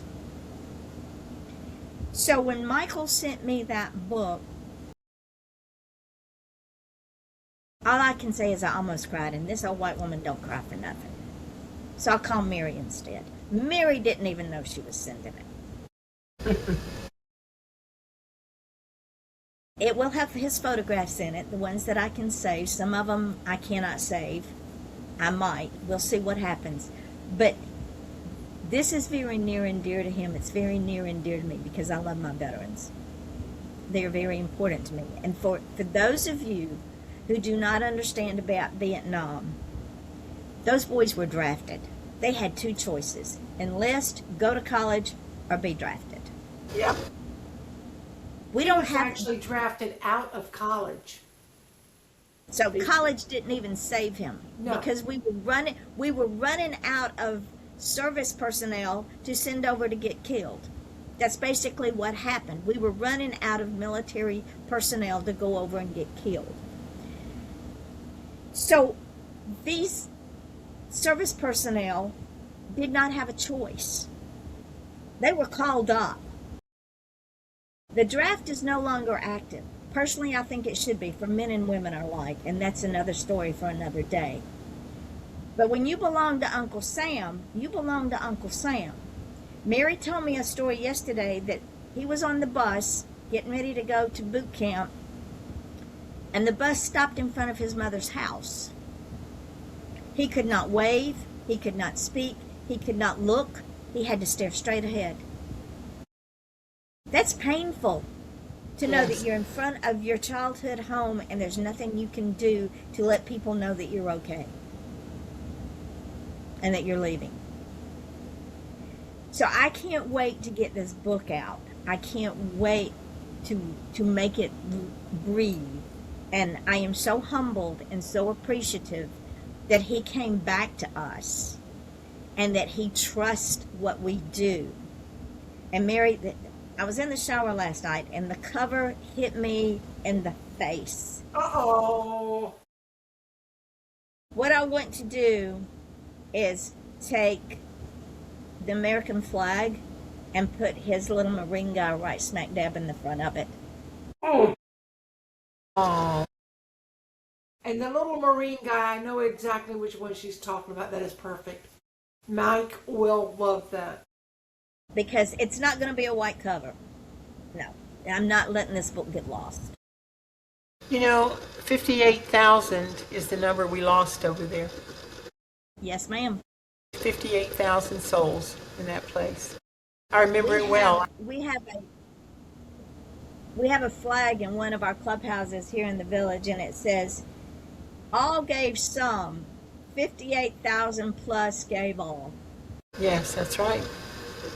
Now you said in the village. Where do you live, Yvonne? And it's called Village Green. I live in Vero. I call Oh, it sure. I Okay. call it the Village of Idiots because bless them, they didn't know what they were getting when they got me in this village, and they thought some of them thought that they could run over me and do whatever they wanted to because I'm pretty easy to get along with. They did not know that still waters run very deep. Well, also, looks are deceiving. And Yes. that's something that we've said recently with one of my books. I forget which one, Nacho Killian, I think. But Dale Veely met Yvonne one day, and then afterwards he said, "You know, she's not but like 4'10", 4'11". Maybe. She's just a tiny little itty bitty woman." He said, "But she carries the presence of a 12-foot giant." Aw, that's The sweet. people, the people that they look at her and they go, "Oh, what a sweet little old lady," and then Yeah, okay. and then she puts her hands on her hips. And she who must be obeyed. Wow. Another friend calls me an F5 tornado, and those of you who live in the South and in the Midwest Yeah. understand what an F5 is. It's called the Oh, finger yeah. of God. It's the highest numbered tornado out there. It's completely devastating. If So you she- haven't, you need to watch the movie Twister. Exactly. Yeah, F5. Yeah. So I am an F5 tornado. I am real easy to get along with. I will bend over backwards. I am loyal. I love to a fault. However, and there's no but there, there's a however. You don't mess with my children. You don't mess with my dog. You don't mess with my authors. You don't mess with my grandchildren. And you don't berate me to the point that you set my heart into AFib, because that does never end well. Hence the book Murder in the Village. When I put up that I was going to write a book with a certain person in this village as one of the main characters, she got all excited until she became the villain. You said something that reminded me. We always circle back, or as Linda and I say, we go around the barn 2 or 3 times. Yep. Oh, yeah. I wanted to touch back on authors versus writers. And I know this so well, so keenly. For many, many years, I was a writer. I wrote letters. I wrote in my journal. I wrote stories. I wrote novels. But I didn't publish them. And I don't know why. I needed someone to challenge me and dare me. And finally, I got myself published. The moment that I published what I had written, I became an author. And Yeah. that's one of the things that Midnight Publishing does. It turns writers into authors. That's great. That might be your new motto there, Yvonne. Midnight Publishing turns writers into authors. I love it. Mary, do us a banner. So, Yeah. Linda, I know Mary's written numerous books, and I know the feeling of, it doesn't matter how many books I put out there in my name. It doesn't matter how many books Mary publishes. When we hold that book in our hand, it is not like anything else I have ever felt. Do you have that same feeling, Linda? Oh, yeah. First of all, it happened, like I said, when I saw Mary's Angel book, and I said, oh, if I can feel about Cornfield Fliers the way I feel about this little book, and I do, and I did. And the neatest part is my daughter, who has now passed, when the books came delivered by the UPS, I was on my bed taking a nap, and Sherry, who didn't show a lot of, she had a little deep heart, but she never was one who expressed, loudly and boldly and all that, but she came in my room, woke me up, holding one of my books in her hand, and said, "Look, Mom, they're here."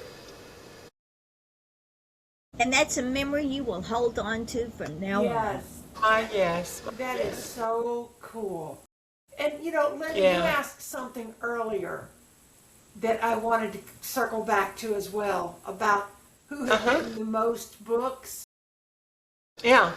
In history, L. Ron Hubbard holds the official Guinness World Record for the most published works by a single author. Wow. He How has many did he write? 1,084. Well, you're on your way. However, there is an author named Cornfield. He's Spanish. He has written over 4,000 romance novels and novellas. Wow. And this one is sweet to me, seems like. Agatha Christie is the world's Yes. most published translated fiction author with over Wow. 2 billion copies sold. Wonderful. Wonderful. So And depending on what you're looking for will determine what the answer is. and ladies and gentlemen, when you hear or get letters of "we're not interested," that should make you more determined than ever. I have a brother, and I've talked about him many, many times. He is 13 Really? months younger than me. And he is mentally and physically challenged. Born in 1952 when there were absolutely no resources. You put him in a back room, you put him in an asylum, and you forgot you even had them. My mother was forward thinking. She did not allow that to happen. But Stanley also had something inside of him that would not allow that to happen. Stanley is an overachiever.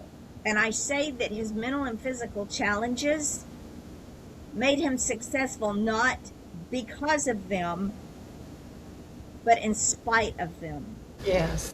And he encouraged me, and he never knew it. The first book I ever wrote was about him, because I knew one day he'd be gone and all of his life's lessons would be gone with him.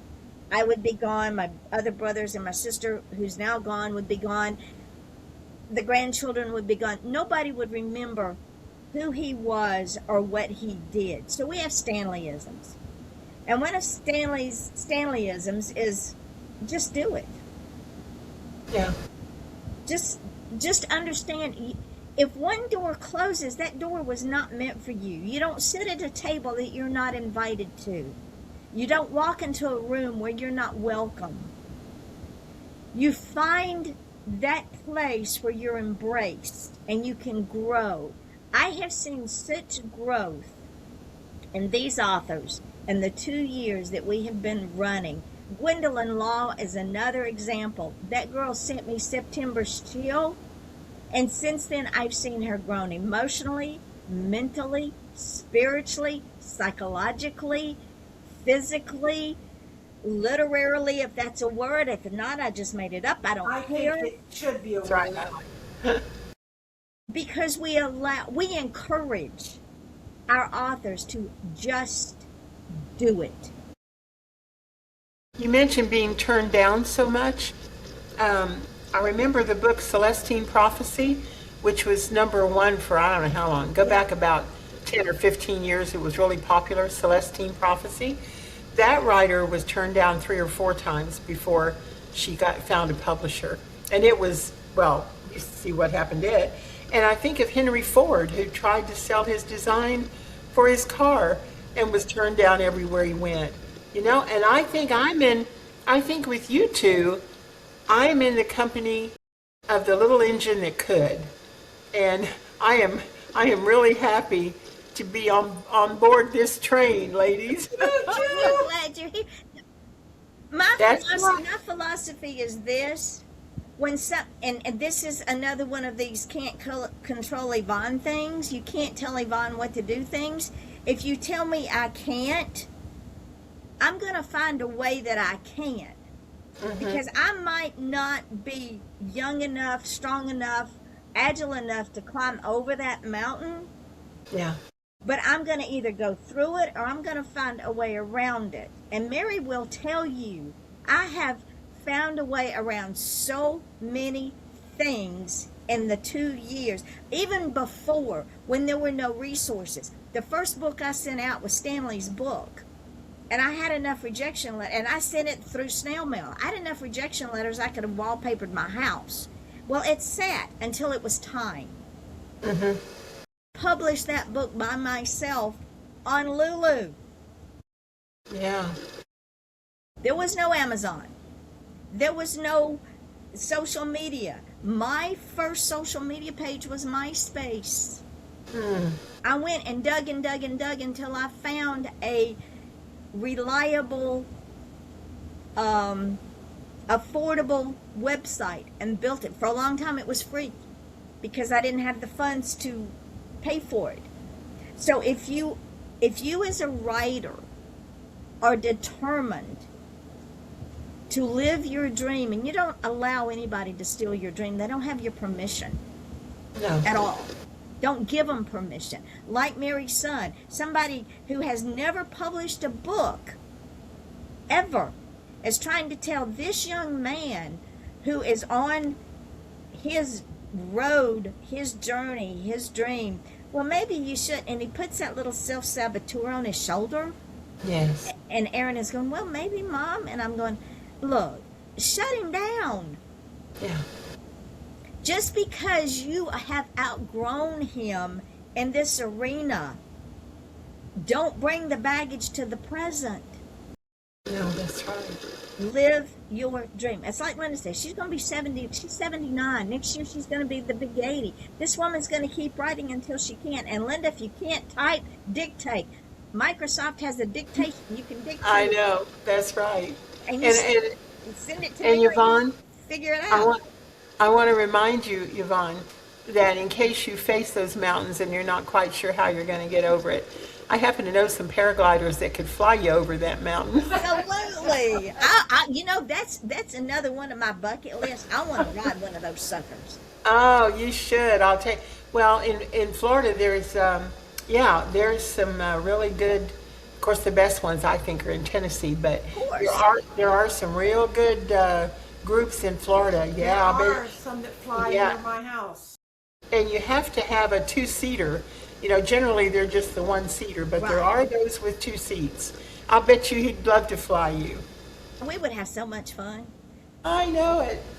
I know it. Well, ladies, this has been the thrill of the week for me, except for Monday when I had my birthday. That was pretty special. But this is probably second in the thrill of the week. And thank you. I have loved this. The hour and a half, hour and 48 minutes. I'm gonna try to stretch it to another 15 minutes or so we get 2 hours in, because we're not done yet. We've got some. If you'll sit with us for just a little bit longer. Sure I will. Because I'll go till 2. oh, okay, that works. Yeah. Ladies and gentlemen, if you have not gotten Linda's book, Cornfield Fliers of East Tennessee, it is an absolute charming.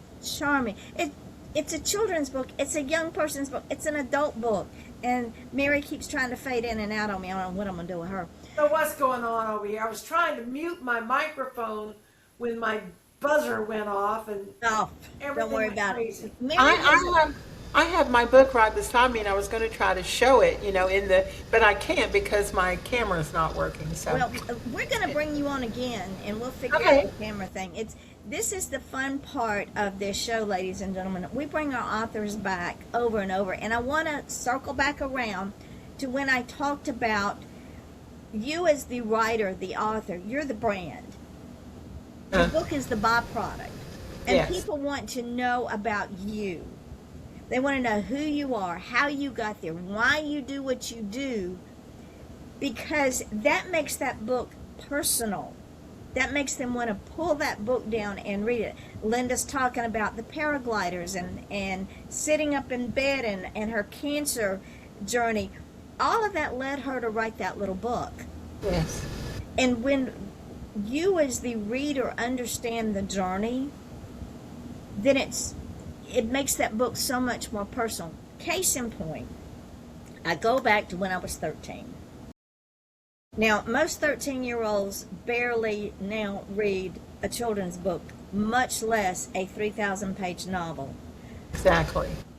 I read War and Peace, and you say, what? Why? Well, you have to understand, War and Peace is about the turmoil in Russia and the history of Russia and how it came about with the czars and the revolts, and because Russia was closed for so many years to any of us.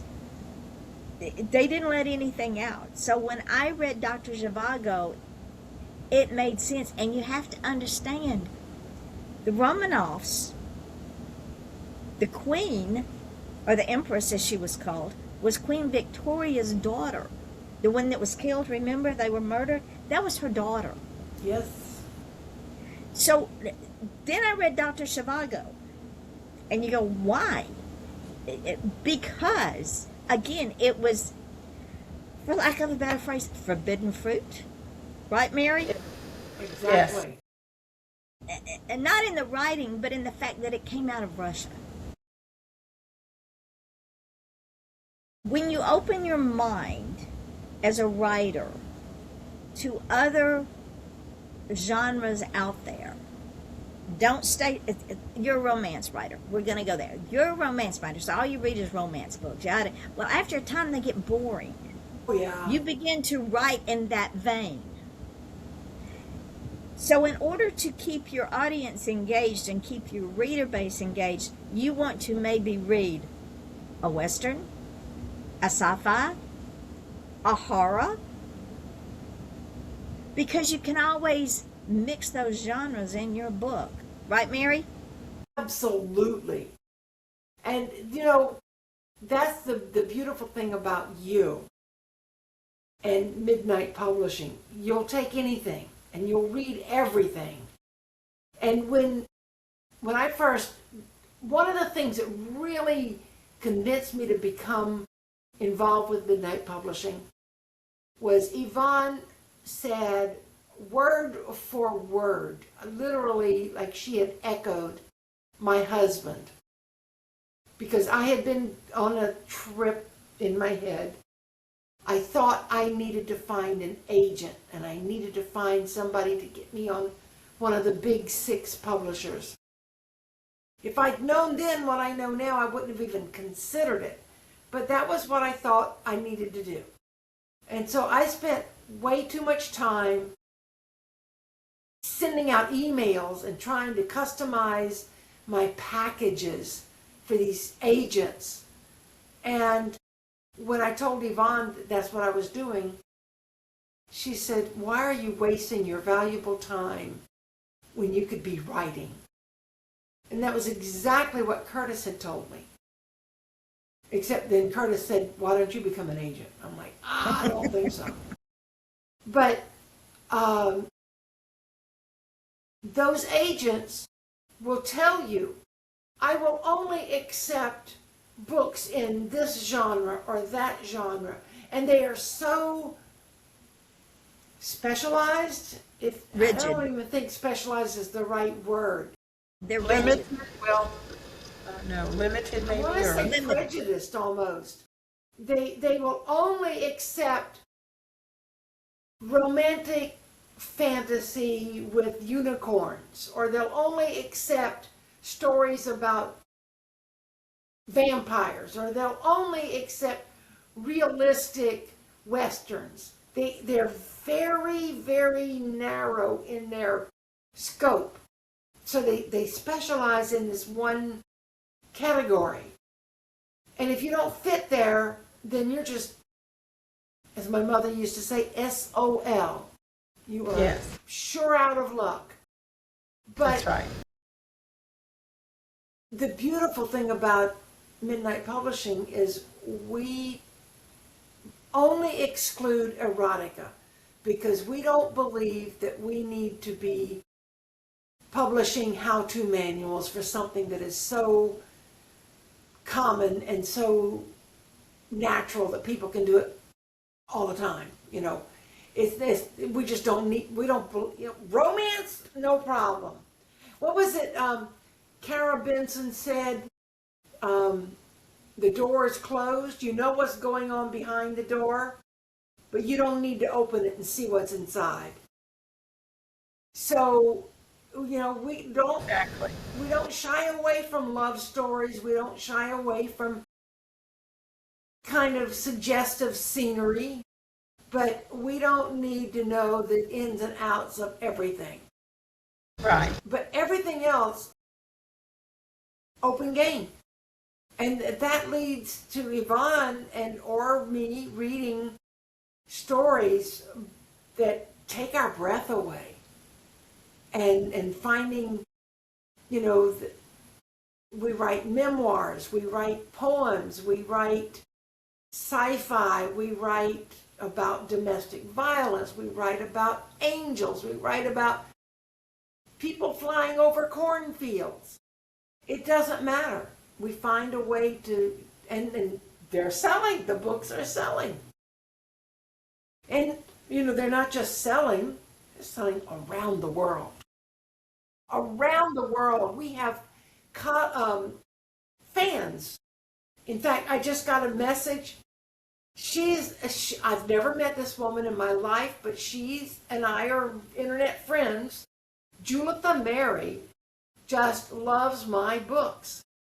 And I posted I think I just posted the cover for Steep Steps. That's all it was. And she has read that. She bought it as soon as she found out that she could. She lives in Australia. And she said, "Are you still working on the sequel? I can't wait to read it." I'm like, Great. "Well, now I've got that to work on." You got to keep something in the hopper. Yes, ma'am. Yeah. So, ladies and gentlemen, the thing is, when we say that we are dream makers here, we are dream makers here.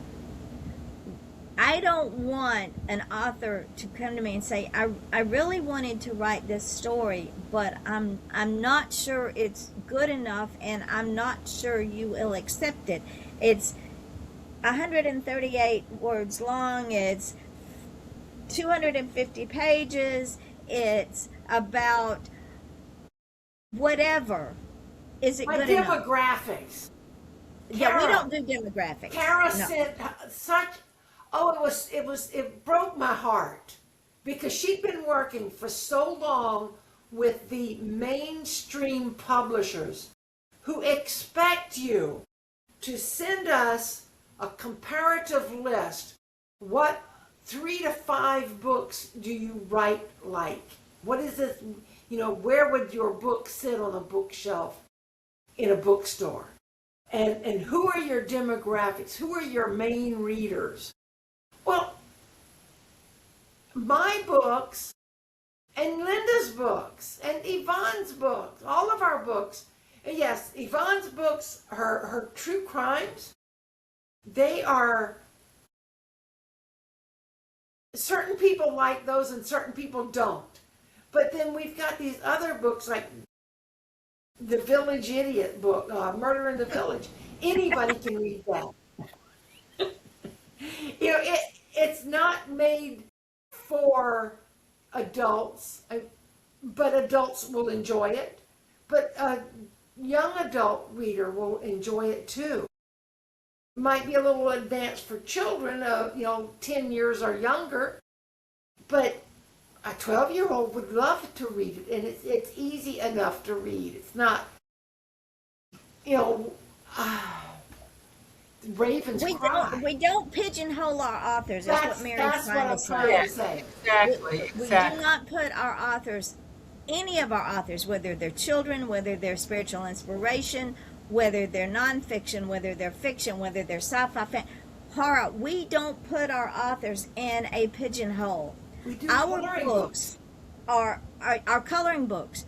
Our books are marketed to the world, because while not every book is for everybody, there is a book for everybody. Yes. Right now, Our children's books. Now, Linda, this you will love. Our children's books Uh-huh. are in a memory care center here in my city because the children's books are all in color and they're vivid color. And the Yes. last thing that someone with dementia or Alzheimer's loses is their ability to see color. Yes, that's true. So these That's children's wonderful. books are in this memory care center, Good. and they serve a purpose. Children's Yes. books are not always just for children. No, no, no. They Well, can be for people with traumatic brain injury to help them Yes. relearn words, relearn word association, relearn cognitive thinking. Go ahead, Mary. my book about grandfathers. Yes. I wrote it for children.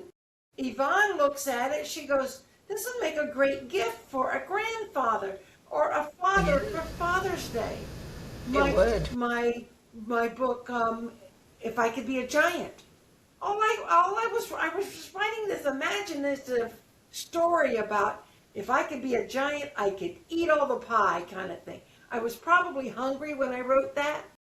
But Yvonne's looking at it and she goes, "Mary, this is a book about anti-bullying." I never thought of that. And that is another gift that God has given Yvonne. She looks at the books and goes, "Oh, well, this is great for this, but what about that? Did you think about this? You know, you could also do so and so." Sure. And- And Yvonne, so you know, my book, and I think a couple of Mary's as well, is in libraries in Athens, Tennessee, Sweetwater, Tennessee, and Florida also. In Florida also. So when, ladies and gentlemen, when we say we are an indie author publisher, it's not a stigma. You Right. should wear that with pride, Absolutely. because what we haven't told you is one day Mary and I, just for grins and giggles because we could, we went online and we pulled up book titles. While our books are not in box stores, I don't want your books in box stores. They get lost in box stores. Independent stores, yes, because it's a smaller venue. But box stores, no. We went online and pulled up author titles just for grins and giggles. And how many links did we come up with where the books were? I think it was 4 dozen, maybe 5 dozen, around the world. They are in these, yeah, they are in Books A Million. Some of them are in Barnes and Noble. But they're in these stores like BOL in the Netherlands. They're in Saxo in Sweden or Denmark. They're in Majors and Quinn, which is a little independent store up in Minnesota. They're in a bunch of others I can't think of right now. But it blows my mind. Linda, if you ever feel like you just want to do something for fun, Google yourself. Google Linda Humphrey and see what happens. Google. I think I did it many years ago, but yeah, I haven't done that in a long time. Google Cornfield Fliers of East Tennessee and see where you are. Yeah. Wow. Because you're everywhere. Some places I may not want to be, huh? No, not as far as we're concerned. Oh, good. We have more than 120, I think it's like 130 countries that watch us on YouTube. And we have, Wow. yes. And we have, I think about 25 or 30, because it's a new site, the Riverside website. And the Riverside website now is up to 20,000 plus views. Wow. Goodness. You're climbing that ladder. It's a That's God thing. wonderful. It's a God thing. And this is why I Yes. encourage people, trust the process. Yes. Don't waste my time arguing with me because it's not going to, I'm going to tell you to go somewhere else. Not when I have my author sending me book after book after book after book. I don't have time to waste trying to explain to you that this is a tried and true process, especially someone who's not been in the business and you don't know what you don't know. And we've There's had, an old saying that goes, better to keep your mouth shut and remain looking like a fool than to open your mouth and remove all doubt. yep. Exactly. I haven't heard that in a long time. Just saying. Well, we've had a couple of authors that have, they make rules for reasons. And so we've had some authors who have expected Yvonne to do the work and then at the last minute say, no, I'm not going to, I'm going to go in another direction. And so that leaves us wondering, they now have access to everything that Yvonne has done. What are they doing? Are they going to use her work and not give her credit? It's not even a matter of wanting the credit, but it's taking away from the gift that she's given. So now we have to ask people to pay what we call a sincerity fee, kind of like earnest money when you buy a house. Yes. Or a security deposit when you're renting. But if somebody comes on board now, a new person, they need to pay $25. And that's just to stick with us. Because that way, if you decide you don't want to use our services, you lose that $25. But if Certainly. you do stick with us, then that $25 becomes credit for your author's copies. Oh, yes. Wonderful.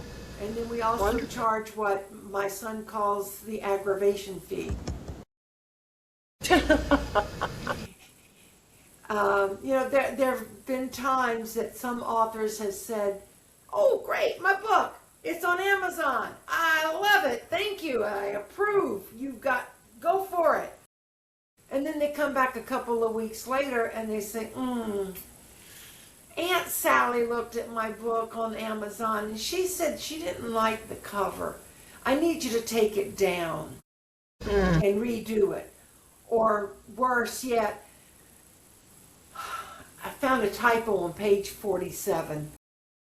I need you to take the book down and fix that one typo for me. No, because that just messes up everything. Of course. And so that's going to cost you $50.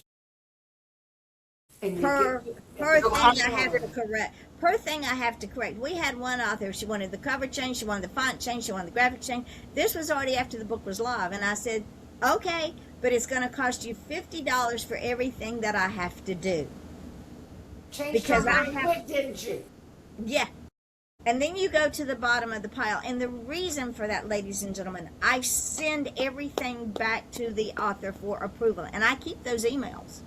Once you approve that cover, once you approve that manuscript, I keep that email. It goes into a file. And just because your Aunt Sally or your Uncle Joe or your friend down the street who's a frustrated writer is trying to be your inner saboteur, it's going to cost you. Because once I take that book down, or I change that book for whatever reason, it messes up the algorithms. It messes up your journey upward into being known.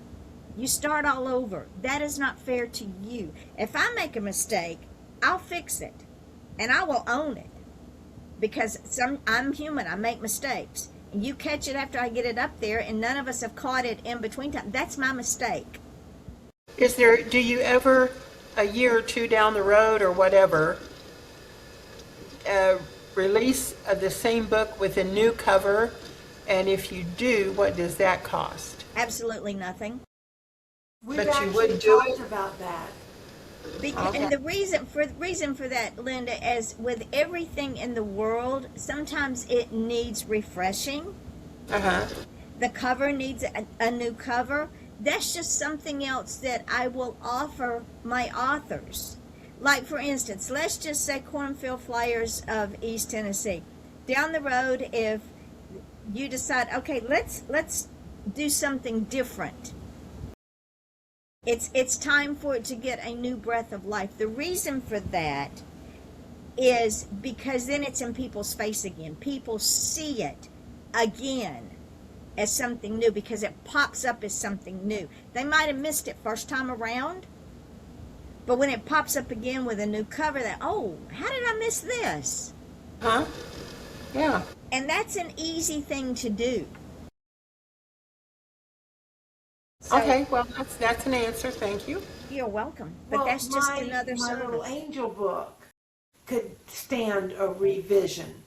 Yes. It's not time yet because we got too many other books coming out.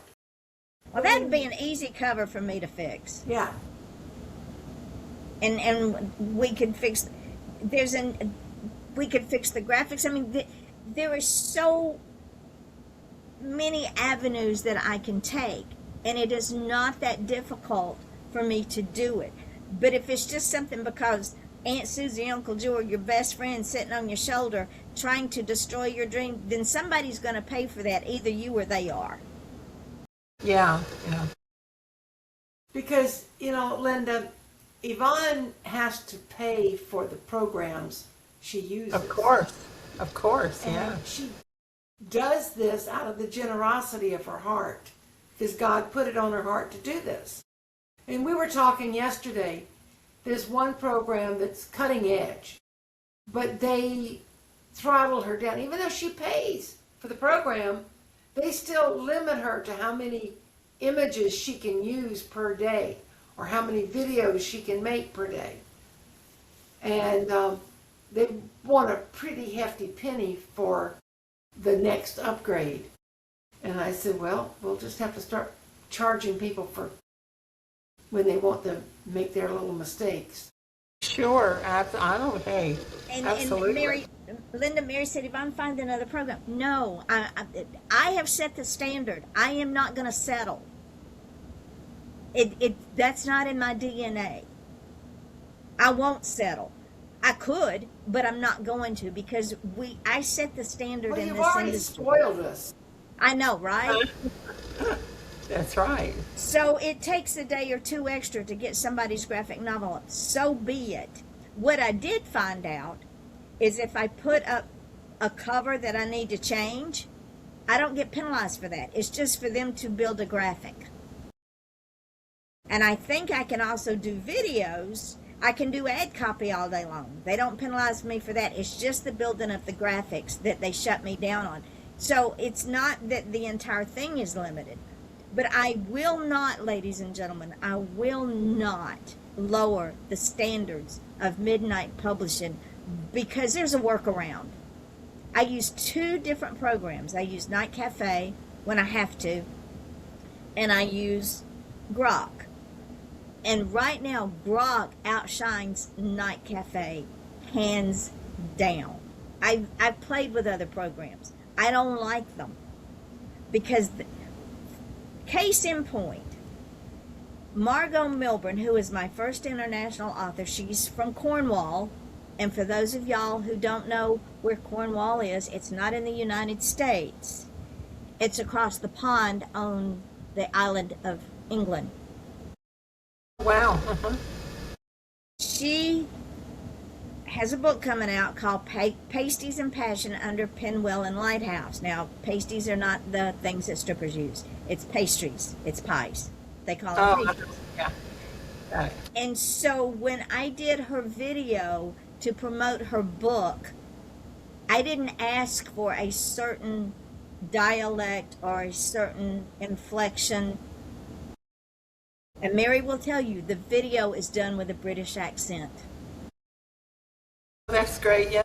Because Grok picked up the fact that it's in Cornwall and gave me that voice. I can't pay for that kind of promotion. It's No, of crazy. course not. So when I say that we offer y'all the best that we can possibly offer you, the proof is in the pudding. Go on our Facebook page, go on our midnightpublishing.org website, go on allthingsbooksandpublishing.riverside.com and look up our shows, look up our authors. You're going to see we don't follow the crowd, we lead the crowd. And when I Is it just the three of us on here right now? Yes, ma'am. Okay. Can you guys pull up your Facebook, the Facebook page of Midnight Publishing, Let me see.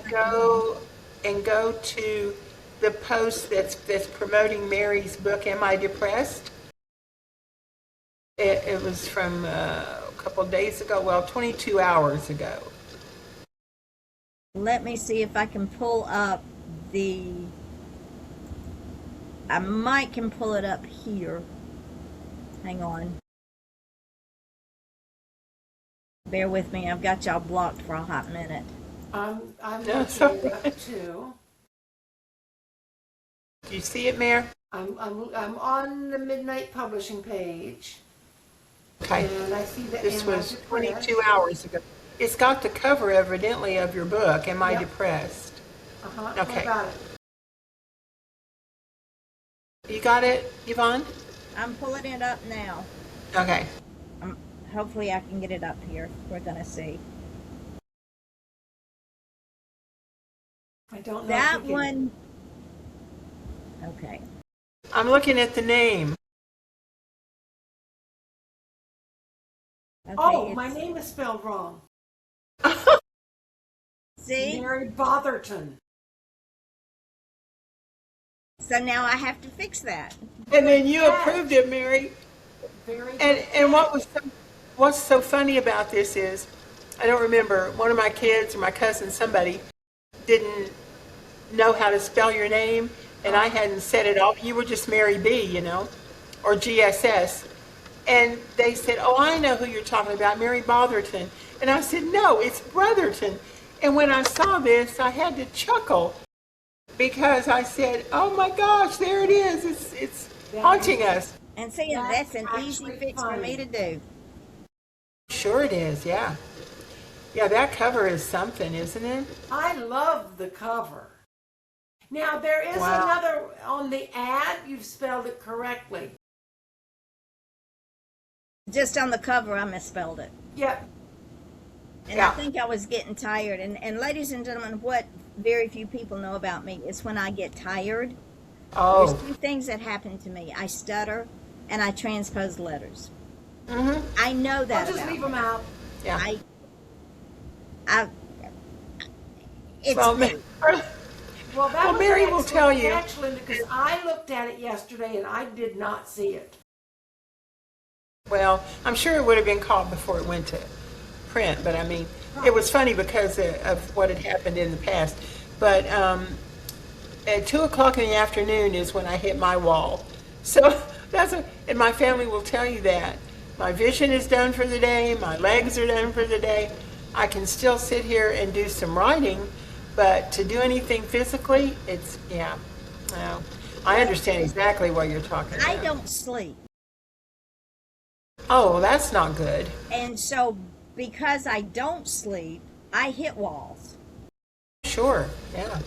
Are you one of those, well, you are a creative person. What, do you wake up at 3 in the morning, or when is your time? I wake up anywhere. It depends on when I go to sleep. If I go to sleep, if my body just says I've had enough, I'm taking you out.